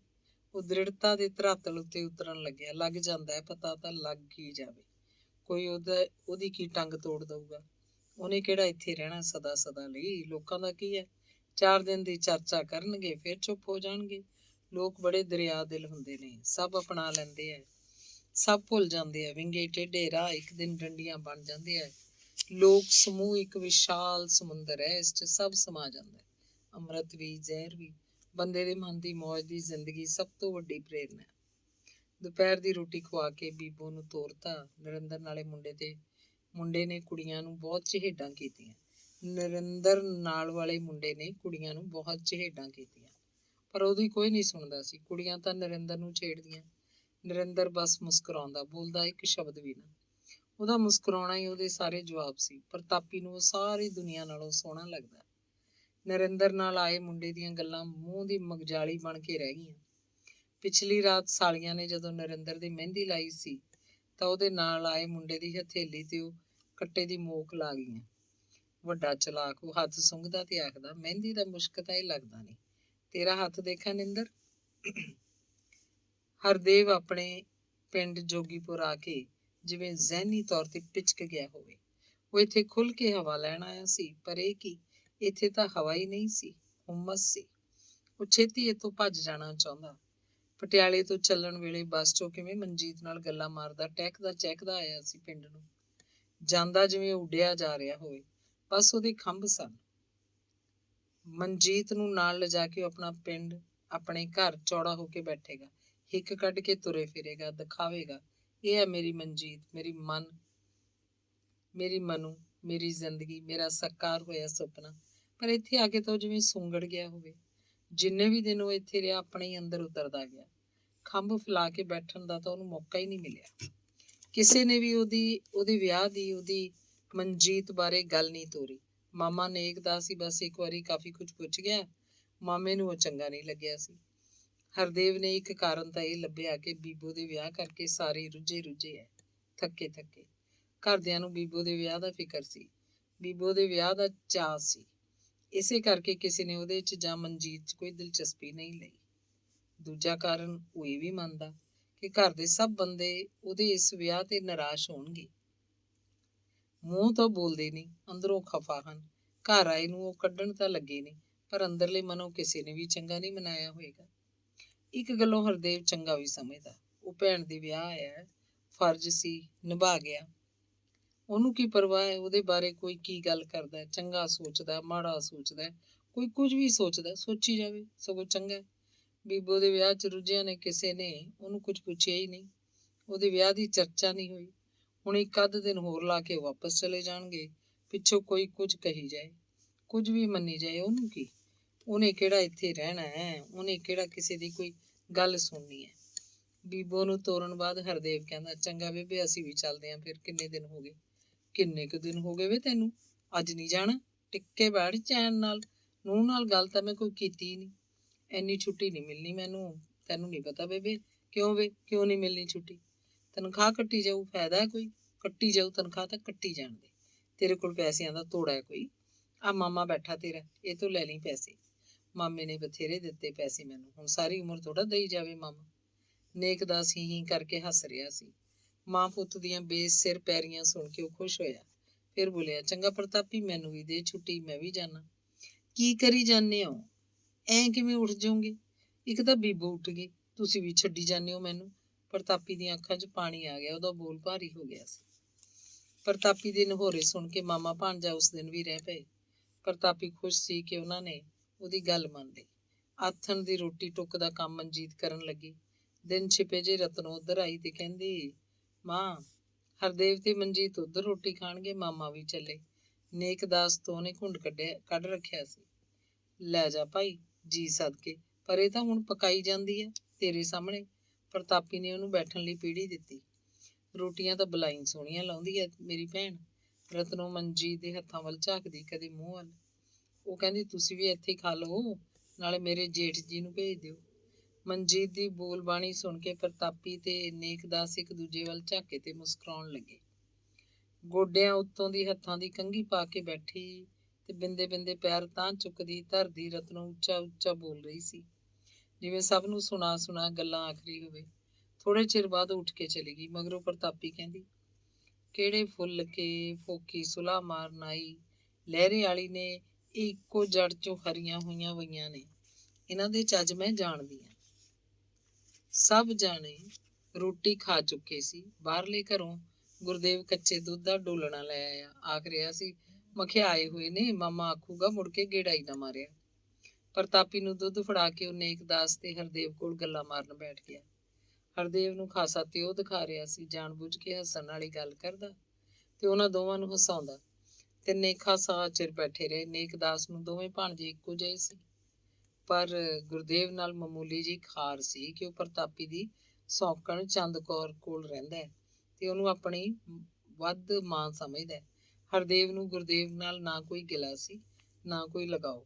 ਉਹਦੇ ਲਈ ਉਹਦਾ ਭਰਾ ਸੀ ਤੇ ਬਸ, ਜਿਵੇਂ ਗੱਜਣ ਉਹਦਾ ਬਾਪ ਸੀ ਤੇ ਬਸ। ਪ੍ਰਤਾਪੀ ਨੇ ਦੁੱਧ ਤੱਤਾ ਕਰਕੇ ਤਿੰਨਾਂ ਨੂੰ ਗਲਾਸ ਫੜਾ ਦਿੱਤੇ। ਅਗਲੇ ਦਿਨ ਪ੍ਰਤਾਪੀ ਕੋਲੋਂ ਵਿਦਾ ਹੋ ਕੇ ਹਰਦੇਵ ਤੇ ਨੇਕਦਾਸ ਬਾਹਰਲੇ ਘਰ ਵੀ ਗਏ। ਗੱਜਣ ਤੇ ਚੰਦ ਕੌਰ ਨੂੰ ਬੜੇ ਤਪਾਕ ਨਾਲ ਮਿਲੇ। ਮਨਜੀਤ ਵੀ ਨਾਲ ਸੀ। ਰਤਨੋਂ ਉਹਨਾਂ ਵਾਸਤੇ ਚਾਹ ਧਰਨ ਲੱਗੀ, ਪਰ ਨੇਕਦਾਸ ਨੇ ਨਾ ਆਖ ਦਿੱਤਾ। ਕਹਿੰਦਾ ਹੁਣੇ ਪੀ ਕੇ ਆਏ ਆ ਭਾਈ, ਉੱਧਰ ਵੀ ਤੁਹਾਡੀ ਹੋਈ ਚਾਹ ਸੀ। ਬਹੁਤ ਵਾਰ ਢਿੱਡ ਫੂਕ ਕੇ ਕੀ ਕਰਾਂਗੇ, ਨਾਲੇ ਦਿਨ ਚੜ੍ਹਦੇ ਚੱਲਦੇ ਆ। ਅੰਗ 35। ਮੰਡੀ ਜਾ ਕੇ ਮਾਮਾ ਭਾਣਜਾ ਨਿਖੜ ਗਏ। ਨੇਕਦਾਸ ਮਹਿਲਾਂ ਵਾਲੀ ਬੱਸ 'ਚ ਜਾ ਬੈਠਾ, ਹਰਦੇਵ ਪਟਿਆਲੇ ਵਾਲੀ ਬੱਸ 'ਚ। ਨੇਕਦਾਸ ਨੇ ਬਹੁਤ ਜ਼ੋਰ ਲਾਇਆ ਕਿ ਉਹ ਸਬੱਬ ਨਾਲ ਆਏ ਹੈ ਤਾਂ ਇੱਕ ਦਿਨ ਦਾ ਕੀ ਹੈ, ਇੱਕ ਦਿਨ ਦੀ ਹੋਰ ਛੁੱਟੀ ਲੈ ਲਵੇ, ਬਹੂ ਨੂੰ ਲੈ ਕੇ ਮਹਿਲਾਂ ਚੱਲੇ। ਪਰ ਹਰਦੇਵ ਮੰਨਿਆ ਨਹੀਂ। ਮਨਜੀਤ ਹਰਦੇਵ ਦੇ ਮੂੰਹ ਵੱਲ ਝਾਕਦੀ ਰਹੀ। ਉਹਦਾ ਜੀ ਕਰਦਾ ਸੀ ਉਹ ਹਰਦੇਵ ਦੇ ਨਾਨਕੀ ਜਾਵੇ। ਹਰਦੇਵ ਜਰਾ ਜਿੰਨੀ ਵੀ ਮੰਨ ਜਾਂਦਾ, ਮਨਜੀਤ ਨੇ ਤੁਰ ਪੈਣਾ ਸੀ। ਹਰਦੇਵ ਕਹਿੰਦਾ ਮਾਮਾ ਹੁਣ ਤੇਰੇ ਕੋਲ 2-4 ਦਿਨ ਲਾ ਕੇ ਹੀ ਆਵਾਂਗੇ, ਫੇਰ ਕਦੇ ਸੀ। ਹੁਣ ਭੱਜ ਦੜੱਕੇ 'ਚ ਸਵਾਦ ਨਹੀਂ ਆਉਣਾ। ਤੇਰੇ ਕੋਲ ਆਉਣ ਦਾ ਖਾਸ ਟੂਰ ਰੱਖਾਂਗੇ ਮਾਮਾ। ਚੰਗਾ, ਤੇਰੀ ਮਰਜ਼ੀ ਹੈ। ਜਿਹੋ ਜਿਹਾ ਚੁੱਪ ਗੜੁੱਪ 'ਚ ਵਿਆਹ ਕਰਾ ਲਿਆ, ਉਹੋ ਜਿਹਾ ਮਹਿਲਾਂ 'ਚ ਆ ਜਾਏਗਾ। ਹੁਣ ਇੱਕ ਦਿਨ ਸਾਡਾ ਨਾਂ ਵੀ ਭੁੱਲ ਜਾਏਗਾ ਵੀ ਨੇਕਦਾਸ ਮਾਮਾ ਹੁੰਦਾ ਸੀ ਕਈ। ਚੰਗਾ ਬਈ, ਖੁਸ਼ ਰਹੋ। ਠੰਡੀ ਵਾਹ ਆਵੇ ਤੁਹਾਡੇ ਕੰਨੀਓ। ਅਸੀਂ ਤਾਂ ਭਾਈ ਫਕੀਰ ਲੋਕ ਹਾਂ, ਦਵਾਈ ਦੇ ਸਕਦੇ ਹਾਂ, ਹੋਰ ਕੀ ਹੈ ਸਾਡੇ ਕੋਲ। ਨੇਕਦਾਸ ਉਹਨਾਂ ਤੋਂ ਜੁਦਾ ਹੋਣ ਵੇਲੇ ਉਦਾਸ ਹੋ ਗਿਆ। ਉਹਨੇ ਮਨਜੀਤ ਨੂੰ 50 ਰੁਪਏ ਦਾ ਇੱਕ ਨੋਟ ਦਿੱਤਾ ਤੇ ਬਹੁਤ ਪਿਆਰ ਨਾਲ ਉਹਦਾ ਸਿਰ ਪਲੋਸਿਆ। ਹਰਦੇਵ ਬੀਬੋ ਵਾਸਤੇ ਕੋਈ ਸੂਟ ਵਗੈਰਾ ਤਾਂ ਲੈ ਕੇ ਨਹੀਂ ਗਿਆ ਸੀ। ਉਹਨੇ 500 ਰੁਪਇਆ ਉੱਕਾ ਪੁੱਕਾ ਮਾਂ ਨੂੰ ਫੜਾਤਾ। ਕਹਿੰਦਾ ਲੈ ਬੇਬੇ, ਇੰਨਾ ਕੁ ਹਿੱਸਾ ਮੇਰਾ ਵੀ ਪਾ ਲੈ, ਸਭ ਵਿੱਚ ਹੀ ਆ ਗਿਆ ਇਸ 500 'ਚ। ਇਹ ਬੀਬੋ ਦੇ ਨਿਮਿਤ ਹੈ, ਜਿਵੇਂ ਮਰਜ਼ੀ ਵਰਤ। ਪ੍ਰਤਾਪੀ ਨੇ ਨੋਟ ਫੜ ਲਏ ਤੇ ਖੁਸ਼ ਹੋਈ। ਆਖ ਰਹੀ ਸੀ ਕੋਈ ਨਹੀਂ ਹਰਦੇਵ, ਤੇਰਾ ਵੀ ਨਵਾਂ ਨਵਾਂ ਕੰਮ ਹੈ, ਤੇਰਾ ਇੰਨਾ ਹੀ ਬਹੁਤ ਹੈ। ਮੈਨੂੰ ਤਾਂ ਇਹ ਸਿਉਨੇ ਦੀਆਂ ਤਾਰਾਂ ਨੇ। ਤੂੰ ਆ ਗਿਆ ਭੈਣ ਦੇ ਵਿਆਹ, ਤੇਰਾ ਇਹੀ ਬਹੁਤ ਹੈ। ਤੇ ਜਿਸ ਦਿਨ ਉਹ ਜੋਗੀਪੁਰ ਤੋਂ ਤੁਰਨ ਲੱਗੇ, ਪ੍ਰਤਾਪੀ ਨੇ ਮਨਜੀਤ ਨੂੰ ਬਹੁਤ ਵਧੀਆ ਸੂਟ ਦਿੱਤਾ। ਇੱਕ ਸੂਟ ਚੰਦ ਕੌਰ ਨੇ ਵੀ ਦਿੱਤਾ। ਮਨਜੀਤ ਕਹਿ ਰਹੀ ਸੀ ਮੈਨੂੰ ਤਾਂ ਦੋਵੇਂ ਇੱਕੋ ਜਿਹੀਆਂ ਲੱਗੀਆਂ। ਦੋਵੇਂ ਚੰਗੀਆਂ ਨੇ, ਰਤਨੋਂ ਵੀ ਬਥੇਰਾ ਉੱਕਰ ਕਰਦੀ ਸੀ ਮੇਰਾ ਤਾਂ। ਹਰਦੇਵ ਕਹਿੰਦਾ ਚੱਲ ਚੰਗਾ ਹੈ, ਤੂੰ ਕਿਹੜਾ ਇੱਥੇ ਨਿੱਤ ਆਉਣਾ ਹੈ, ਤੇਰਾ ਤਾਂ ਕਦ ਕੋਟ ਗਰਾਈ। ਹਰਦੇਵ ਨੇ ਬੀਬੋ ਦੇ ਵਿਆਹ ਵੇਲੇ ਦੇਖਿਆ ਕਿ ਉਹਦਾ ਤਾਂ ਬਾਹਰਲਾ ਘਰ ਦਾ ਬਹੁਤ ਸ਼ਾਨਦਾਰ ਬਣ ਗਿਆ, ਅੰਦਰਲੇ ਘਰ ਨਾਲੋਂ ਵਧੀਆ। ਇੰਨਾ ਪੈਸਾ ਉਹਦੇ ਬਾਪ ਕੋਲ ਕਿੱਧਰੋਂ ਆ ਗਿਆ। ਉਹਨੇ ਇਹ ਵੀ ਸੁਣ ਰੱਖਿਆ ਸੀ ਕਿ 4 ਕਿੱਲੇ ਜ਼ਮੀਨ ਬਾਹਮਣ ਵਾਲੀ ਬਹੁਤ ਪੈਦਾਇਸ਼ ਦਿੰਦੀ ਹੈ। ਉਹਨੂੰ ਬਹੁਤ ਸਵਾਰ ਲਿਆ, ਕਰਾਹ ਲਾ ਕੇ ਐਨ ਪੱਧਰ ਕਰਤਾ। ਇਹ ਵੀ ਸੁਣਿਆ ਕਿ ਘਰ 'ਚ ਮਾਸੀ ਚੰਦ ਕੌਰ ਦੀ ਪੂਰੀ ਚੱਲਦੀ ਹੈ। ਉਹਦਾ ਬਾਪ ਗੱਜਣ ਤੇ ਭਰਾ ਗੁਰਦੇਵ ਉਹਦੀ ਕਿਸੇ ਵੀ ਗੱਲ ਨੂੰ ਲੱਕਦੇ ਨਹੀਂ। ਮਾਂ ਪ੍ਰਤਾਪੀ ਵਿਚਾਰੀ ਜੀ ਬਣ ਕੇ ਦਿਨ ਕੱਟ ਰਹੀ ਹੈ। ਉਹਦੀ ਕਿਧਰੇ ਵੀ ਕੋਈ ਪੁੱਛ ਦੱਸ ਨਹੀਂ। ਵਿਆਹ 'ਚੋਂ ਬੀਬੋ ਦੀ ਮਾਂ ਸੀ ਬਸ, ਹੋਰ ਕੁਛ ਉਹ ਕਿਧਰੇ ਵੀ ਨਹੀਂ ਸੀ। ਉਹਨੂੰ ਲੱਗਿਆ ਜਿਵੇਂ ਮਾਸੀ ਚੰਦਕੌਰ ਸਾਰੇ ਘਰ ਦੀ ਮਾਲਕਣ ਹੋਵੇ, ਜਿਵੇਂ ਗੁਰਦੇਵ ਹੀ ਇਸ ਘਰ ਦਾ ਇਕੱਲਾ ਪੁੱਤ ਹੈ। ਉਹ ਆਪਣੇ ਆਪ ਤੇ ਹੱਸਣ ਲੱਗਿਆ ਤੇ ਝੋਰਾ ਕੀਤਾ ਕਿ ਉਹ ਤਾਂ ਪੜ੍ਹਾਈ 'ਚ ਹੀ ਰਿਹਾ ਬਸ, ਜਾਂ ਫਿਰ ਇਸ਼ਕ ਕੀਤਾ, ਮਨ ਮਰਜ਼ੀ ਦਾ ਵਿਆਹ ਕਰਾ ਲਿਆ। ਉਹਦੇ ਆਪਣੇ ਪਿੰਡ ਆਪਣੇ ਘਰ ਵਿੱਚ ਤਾਂ ਉਹਦਾ ਕਿਧਰੇ ਵੀ ਕੋਈ ਅਸਤਿਤਵ ਨਹੀਂ ਰਹਿ ਗਿਆ। ਉਹਨੂੰ ਲੱਗ ਰਿਹਾ ਸੀ ਬੀਬੋ ਦੇ ਵਿਆਹ ਵੇਲੇ ਮਾਸੀ ਚੰਦ ਕੌਰ, ਉਹਦਾ ਬਾਪ ਤੇ ਭਾਈ ਗੁਰਦੇਵ ਤੇ ਉਹਦੀ ਭਰਜਾਈ ਰਤਨੋਂ ਉਹਦਾ ਤੇ ਮਨਜੀਤ ਦਾ ਐਵੇਂ ਫੋਕਾ ਹੀ ਉੱਕਰ ਆਦਰ ਕਰਦੇ ਸੀ। ਸੁੱਕਾ ਹੇਜ ਮਤੇਈ ਦਾ ਮੂੰਹ ਚੁੰਮੇ ਟੁੱਕ ਨਾ ਦੇਈ ਦਾ। ਇਹ ਗੱਲਾਂ ਉਹਨੇ ਮਨਜੀਤ ਨਾਲ ਸਾਂਝੀਆਂ ਨਹੀਂ ਕੀਤੀਆਂ। ਸੋਚਿਆ ਕੀ ਕਹੇਗੀ ਉਹ। ਉਦੋਂ ਕਹਿੰਦਾ ਸੀ ਮੈਂ ਜੱਟਾਂ ਦਾ ਪੁੱਤ ਹਾਂ, 10 ਕਿੱਲੇ ਦਾ ਮਾਲਕ ਹਾਂ, ਟਰੈਕਟਰ ਹੈ ਆਪਦਾ। ਕਹੇਗੀ ਪੱਲੇ ਤਾਂ ਠਣ ਗੋਪਾਲ ਵੀ ਨਹੀਂ, ਸਾਰਾ ਘਰ-ਬਾਰ ਵੱਡਾ ਸਾਂਭੀ ਬੈਠਾ ਹੈ। ਉਹਨੂੰ ਇਹ ਵੀ ਲੱਗਿਆ ਇਹ ਉਹਦਾ ਵਹਿਮ ਹੈ, ਉਹਦੇ ਹਿੱਸੇ ਦੀ ਜ਼ਮੀਨ ਕਿੱਧਰ ਜਾਏਗੀ। ਘਰ-ਬਾਰ 'ਚ ਉਹਦਾ ਪੂਰਾ ਹੱਕ ਹੈ। ਉਹਦੇ ਬਾਪ ਲਈ ਉਹ ਦੋਵੇਂ ਪੁੱਤ ਇੱਕੋ ਜਿਹੇ ਹੈ, ਐਵੇਂ ਲੱਗਦਾ। ਮਾਸੀ ਚੰਦ ਕੌਰ ਵੀ ਮਾੜੀ ਨਹੀਂ। ਵਿਆਹ ਵੇਲੇ ਕੋਈ ਵੀ ਗੱਲ ਅਜਿਹੀ ਨਹੀਂ ਦਿਸੀ ਜਿੱਥੋਂ ਜ਼ਾਹਰ ਹੁੰਦਾ ਹੋਵੇ ਕਿ ਬਾਪੂ ਤੇ ਮਾਸੀ ਉਹਦੇ ਨਾਲ ਕੋਈ ਦਰਿਆਂਤ ਕਰਦੇ ਆ। ਗੁਰਦੇਵ ਤੇ ਰਤਨੋਂ ਵੀ ਕਿੰਨਾ ਚਾਹੁੰਦੇ ਸੀ ਉਹਨਾਂ ਨੂੰ। ਹਰਦੇਵ ਦਿਲ ਧਰਦਾ ਇਹ ਉਹਦੇ ਮਨ ਦਾ ਵਹਿਮ ਹੈ। ਉਹਦੇ ਪਿੰਡ ਉਹਦੇ ਘਰ 'ਚ ਓਨਾ ਹੀ ਹੱਕ ਹੈ ਉਹਦਾ। ਉਹ ਖੁਦ ਹੀ ਓਪਰਾ ਬਣ ਕੇ ਰਿਹਾ। ਉਹਨਾਂ ਸਭ ਨੇ ਕੋਈ ਓਪਰਾਪਨ ਨਹੀਂ ਦਿਖਾਇਆ, ਕਿਸੇ ਨੇ ਵੀ ਉਹਨੂੰ ਕੁਛ ਨਹੀਂ ਆਖਿਆ। ਵਿਆਹ ਤੋਂ ਬਾਅਦ ਉਹਨੇ ਰਾਜਪੁਰਾ ਕਲੋਨੀ 'ਚ ਮਕਾਨ ਲੈ ਲਿਆ। ਮਕਾਨ ਛੋਟਾ ਹੀ ਸੀ, ਇੱਕ ਕਮਰਾ ਸੀ ਬਸ। ਕਮਰੇ ਪਿੱਛੇ 2 ਛੋਟੇ ਹੋਰ ਕਮਰੇ। ਵੱਡੇ ਕਮਰੇ ਨਾਲ ਰਸੋਈ ਸੀ, ਰਸੋਈ ਤੋਂ ਅੱਗੇ ਬਾਥਰੂਮ ਦੇ ਵਿੱਚ ਫਲਸ਼ ਸਿਸਟਮ ਸੀ। ਪਿਛਲੇ ਛੋਟੇ ਕਮਰਿਆਂ 'ਚੋਂ ਇੱਕ ਵਿੱਚ ਉਹਨਾਂ ਨੇ ਆਪਣਾ ਬੈੱਡ ਲਾ ਲਿਆ। ਦੂਜੇ ਨੂੰ ਸਟੋਰ ਵਜੋਂ ਵਰਤਣ ਲੱਗੇ। ਵੱਡੇ ਕਮਰੇ 'ਚ ਇੱਕ ਸਿੰਗਲ ਬੈੱਡ ਰੱਖ ਲਿਆ, ਲੰਮਾ ਮੇਜ਼ ਲਾ ਕੇ 4 ਕੁਰਸੀਆਂ ਡਾਹਤੀਆਂ। ਇਹ ਬਣ ਗਿਆ drawing room plus dining room. Jarnail Singh ਨੇ ਮਨਜੀਤ ਨੂੰ ਕੋਈ ਸਮਾਨ ਨਹੀਂ ਦਿੱਤਾ ਸੀ। ਕਿਉਂ ਦਿੰਦਾ ਉਹ ਕਿਹੜਾ ਉਹਦੀ ਆਪਣੀ ਧੀ ਸੀ? ਧੀ ਬਣ ਕੇ ਰਹੀ ਨਹੀਂ, ਉਹਦੇ ਕਹੇ 'ਚ ਚੱਲਦੀ। ਮਨਜੀਤ ਨੇ ਤਾਂ ਚੈਲੰਜ ਕਰਤਾ ਕਿ ਜੇ ਉਹ ਹਰਦੇਵ ਨਾਲ ਉਹਦਾ ਵਿਆਹ ਨਹੀਂ ਕਰਨਗੇ ਤਾਂ ਹੋਰ ਕਿਸੇ ਨਾਲ ਵੀ ਵਿਆਹ ਨਹੀਂ ਕਰਾਏਗੀ, ਕੁਆਰੀ ਰਹੇਗੀ। ਇਹ ਵੀ ਕਿ ਉਹ ਆਪਣੀ ਜ਼ਿੰਦਗੀ ਦਾ ਫੈਸਲਾ ਆਪ ਕਰੇਗੀ। ਹਰਦੇਵ ਨੇ ਘਰ ਵਾਸਤੇ ਲੋੜੀਂਦਾ ਜਿੰਨਾ ਵੀ ਸਮਾਨ ਖਰੀਦਿਆ ਆਪ ਖਰੀਦਿਆ। ਉਹਨੇ ਮਨਜੀਤ ਨੂੰ ਗੱਜ ਵੱਜ ਕੇ ਆਖਿਆ, ਵਿਆਹ ਦਾ ਐਡਾ ਵੱਡਾ ਕਦਮ ਚੁੱਕਿਆ ਹੈ, ਹੁਣ ਸਭ ਆਪ ਕਰਾਂਗੇ, ਆਪਦਾ ਘਰ ਆਪੇ ਬੰਨਾਂਗੇ, ਆਪਦੀਆਂ ਵੀਡੀਆਂ ਆਪ ਗੁੰਦਾਂਗੇ। ਮਨਜੀਤ ਵੀ ਦਲੇਰ ਸੀ, ਕਹਿੰਦੀ ਸਮਾਨ ਦਾ ਕੀ ਹੈ, ਹੌਲੀ ਹੌਲੀ ਸਭ ਬਣ ਜੂ, ਨਹੀਂ ਦਿੰਦਾ ਕੋਈ ਨਾ ਦੇਵੇ, ਆਪਾਂ ਕਿਸੇ ਦੇ ਸਮਾਨ ਨਾਲ ਨਹੀਂ ਬੱਝੇ ਹੋਏ। ਵਿਆਹ ਦਾ ਪਤਾ ਚਾਹੁੰਦੇ ਲੱਗ ਗਿਆ ਹੋਏਗਾ, ਪਰ ਉੱਥੋਂ ਕੋਈ ਨਹੀਂ ਆਇਆ। ਉਹਨਾਂ ਦੀ ਕੋਈ ਗੱਲ ਵੀ ਮਨਜੀਤ ਤੱਕ ਨਹੀਂ ਪਹੁੰਚੀ ਸੀ। ਮਨਜੀਤ ਸੋਚਦੀ ਪਿਓ ਨੇ ਉਹਨੂੰ ਮਰਿਆ ਸਮਝ ਲਿਆ ਹੋ, ਹੋਰ ਕੀ। ਮਤੇਰ ਮਾਂ ਦਾ ਕੀ ਹੈ, ਜੰਮਣ ਵਾਲੀ ਜਿਉਂਦੀ ਹੁੰਦੀ ਤਾਂ ਢਿੱਡ ਮੱਚਦਾ। ਬੀਬੋ ਦੇ ਵਿਆਹ ਤੋਂ ਬਾਅਦ 6 ਮਹੀਨਿਆਂ ਤੱਕ ਉਹ ਜੋਗੀਪੁਰ ਨਹੀਂ ਗਏ। ਉਹ ਆਪਣਾ ਘਰ ਬੰਨਣ ਦੇ ਆਰ 'ਚ ਉਲਝੇ ਰਹਿੰਦੇ। ਫਿਰ ਨਵਾਂ ਵਿਆਹ, ਉਹਨਾਂ ਨੂੰ ਜਗ ਜਹਾਨ ਦੀ ਸੁਰਤ ਨਹੀਂ ਸੀ। ਵਿਆਹ ਕਰਾ ਕੇ ਉਹਨਾਂ ਨੇ ਤਾਂ ਜਿਵੇਂ ਮਹਾਂਭਾਰਤ ਦੀ ਲੜਾਈ ਜਿੱਤ ਲਈ ਹੋਵੇ। ਉਹ ਤਾਂ ਹੁਣ ਸਭ ਤੋਂ ਉੱਚੇ ਸੀ, ਹਵਾ 'ਚ ਉੱਡਦੇ ਆਜ਼ਾਦ ਪੰਛੀ, ਕੁੱਲ ਦੁਨੀਆ ਆਪਣੇ ਕਲਾਵੇ 'ਚ ਲੈ ਲਈ ਹੋਵੇ। ਉਹ ਆਪਣੀ ਜ਼ਿੰਦਗੀ ਦੇ ਸ਼ਾਹ ਸਵਾਰ ਸੀ, ਬਾਦਸ਼ਾਹ ਸੀ। ਫਿਰ ਕਦੇ ਕਦੇ ਹਰਦੇਵ ਗੱਲ ਤੋਰਦਾ, ਹੋਰ ਨਹੀਂ ਕਿਧਰੇ ਜਾਣਾ, ਮਹਿਲਾਂ ਜਾ ਕੇ ਮਾਮੇ ਨੇਕ ਦਾਸ ਨੂੰ ਮਿਲ ਆਈਏ। ਕੀ ਆਖੂਗਾ ਉਹ? ਮੈਨੂੰ ਤਾਂ ਪੜ੍ਹਾਇਆ ਲਿਖਾਇਆ ਉਸੇ ਨੇ ਹੈ, ਨੌਕਰੀ ਵੀ ਉਸੇ ਨੇ ਦਵਾਈ ਸੀ, ਮੇਰਾ ਤਾਂ ਉਹੀ ਪਿਓ ਹੈ। ਮੈਂ ਕਦੋਂ ਆਖਿਆ ਤੈਨੂੰ ਵੀ ਨਾ ਜਾ? ਮੈਂ ਤਾਂ ਆਪ ਚਾਹੁੰਦੀ ਹਾਂ ਕਿਧਰੇ ਜਾਣਾ, ਤੂੰ ਭਾਦਸੋਂ ਉੱਠ ਜਾਣਾ, ਘਰ ਕੱਲੀ ਇੱਥੇ ਬੋਰ ਹੁੰਦੀ ਰਹਿੰਦੀ ਹਾਂ। ਇਹ ਸ਼ਹਿਰ ਨਾਲ ਕਿਸੇ ਨਾਲ ਗੱਲ ਹੀ ਨਹੀਂ ਕਰਦੀਆਂ। ਚੱਲ ਫਿਰ ਬਣਾਉਣੇ ਆ ਕੋਈ ਪ੍ਰੋਗਰਾਮ, ਹਰਦੇਵ ਨੇ ਕਿਹਾ। ਜੋਗੀਪੁਰ ਵੀ ਜਾਵਾਂਗੇ, ਆਪਦਾ ਪਿੰਡ ਹੈ, ਕੀ ਡਰ ਹੈ। ਜੋਗੀਪੁਰ? ਹਾਂ, ਹੋਰ ਉੱਥੇ ਵੀ ਜਾ ਕੇ ਆਈਏ, ਮਾਂ ਨੂੰ ਮਿਲਾਉਂਗੀ।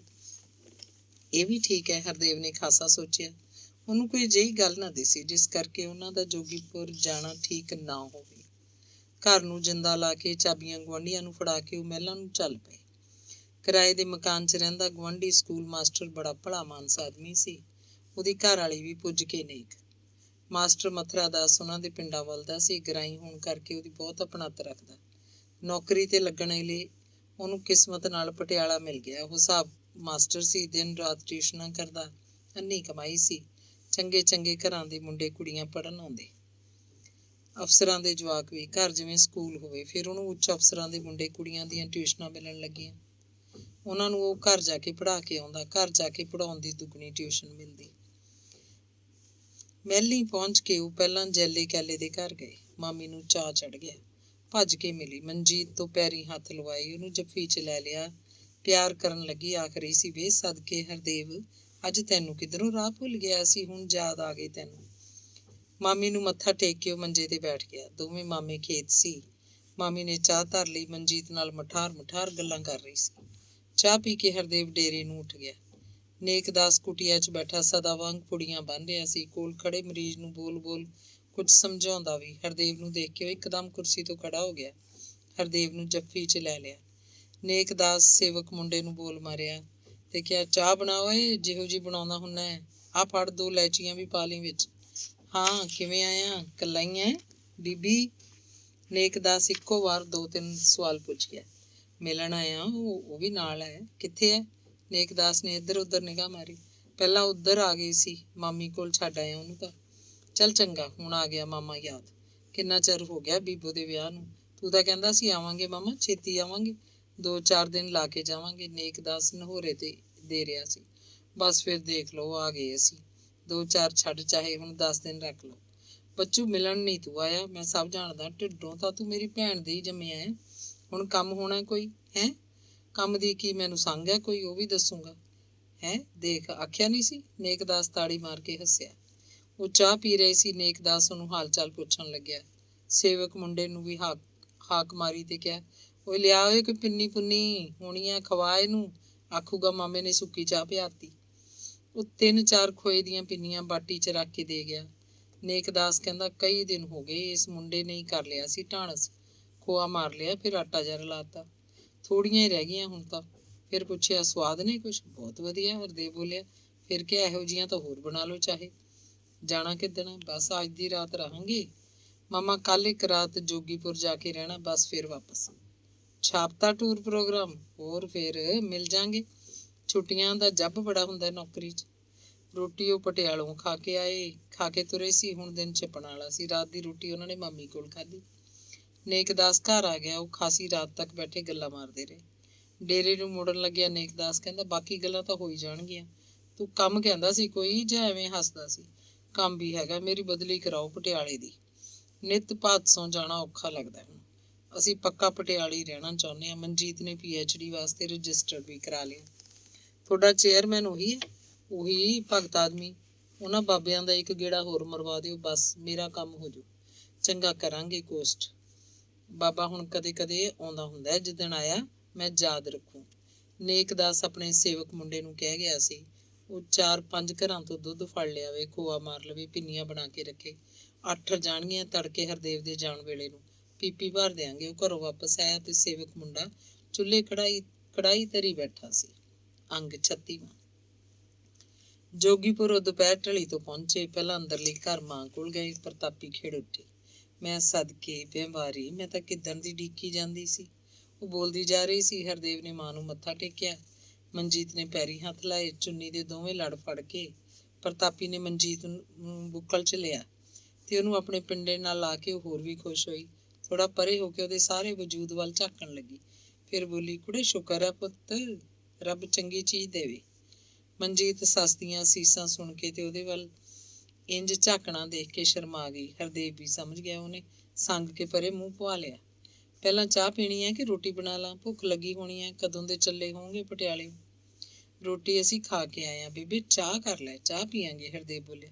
ਰੋਟੀ ਕਿੱਥੋਂ ਖਾਏ? ਕਿੱਥੇ ਪਿਆ ਪਟਿਆਲਾ? ਪਟਿਆਲਿਓਂ ਤਾਂ ਕੱਲ ਆਏ ਸੀ, ਅੱਜ ਰੋਟੀ ਖਾ ਕੇ ਆਏ ਹਾਂ ਨਾਨਕਿਆਂ ਤੋਂ, ਹਰਦੇਵ ਨੇ ਕਿਹਾ। ਪ੍ਰਤਾਪੀ ਨਾਨਕਿਆਂ ਦਾ ਜ਼ਿਕਰ ਸੁਣ ਕੇ ਹੋਰ ਵੀ ਖੁਸ਼ ਹੋਈ। ਕਹਿੰਦੀ, ਅੱਛਾ ਮਾਮੀ ਕੋਲੋਂ ਖਾ ਕੇ ਆਏ ਹੋ? ਚੰਗਾ ਉੱਕਰ ਆਦਰ ਕੀਤਾ ਕੁਛ ਮਾਮਿਆਂ ਨੇ? ਵਧੀਆ। ਨੇਕ ਮਿਲਿਆ ਹੋਣਾ ਉੱਥੇ ਹੀ ਸੀ? ਜਮਾ ਉੱਥੇ, ਉਹਨੇ ਕਿਧਰੇ ਜਾਣਾ ਹੁੰਦਾ ਹੈ। ਆ ਪਿੰਨੀਆਂ ਦਾ ਪੀਪਾ ਭਰਤਾ, ਚੰਗਾ ਖਾ ਲਓਗੇ। ਅੱਧੀਆਂ ਤੂੰ ਰੱਖ ਲੈ ਬੇਬੇ, ਤੂੰ ਖਾ ਲਿਆ ਕਰੀ, ਹਰਦੇਵ ਨੇ ਕਿਹਾ। ਲੈ, ਮੈਂ ਹੁਣ ਬੁੜੀ ਹੋਈ ਨੇ ਕੀ ਮੱਲ ਢਾਉਣੇ ਨੇ, ਤੁਹਾਡੇ ਖਾਣ ਦੇ ਦੇਣਾ। ਤੁਸੀਂ ਖਾਓ ਭਾਈ, ਬਹੂ ਖਾਊਗੀ। ਪ੍ਰਤਾਪੀ ਮੂੰਹ ਭਿੱਜੇ ਬੋਲ ਕੱਢ ਰਹੀ ਸੀ। ਉਹ ਚਾਹ ਪੀਣ ਬੈਠੇ ਤਾਂ ਹਰਦੇਵ ਨੇ ਪੀਪਾ ਖੋਲ ਲਿਆ। ਕਹਿੰਦਾ, ਸਵਾਦ ਤਾਂ ਦੇਖ ਲਈਏ। ਕਿਉਂ, ਉੱਥੇ ਨਹੀਂ ਦੇਖਿਆ ਸਵਾਦ? ਪ੍ਰਤਾਪੀ ਨੇ ਪੁੱਛਿਆ। ਨਾ, ਅਸੀਂ ਤਾਂ ਬੰਦ ਦਾ ਬੰਦ ਪੀਪਾ ਚੱਕ ਲਿਆਏ ਡੇਰਿਓਂ, ਹਰਦੇਵ ਨੇ ਕਿਹਾ ਤੇ ਫਿਰ ਦੱਸਣ ਲੱਗਿਆ। ਪਹਿਲਾਂ ਤਾਂ ਮਾਮਾ ਪੀਪੀ ਕਹਿੰਦਾ ਸੀ, ਫਿਰ ਇਹ ਪੀਪਾ ਚਕਾਤਾ। ਆ ਜਿੰਦੀ ਲਾਤੀ, ਖੁੱਲਦਾ ਨਹੀਂ।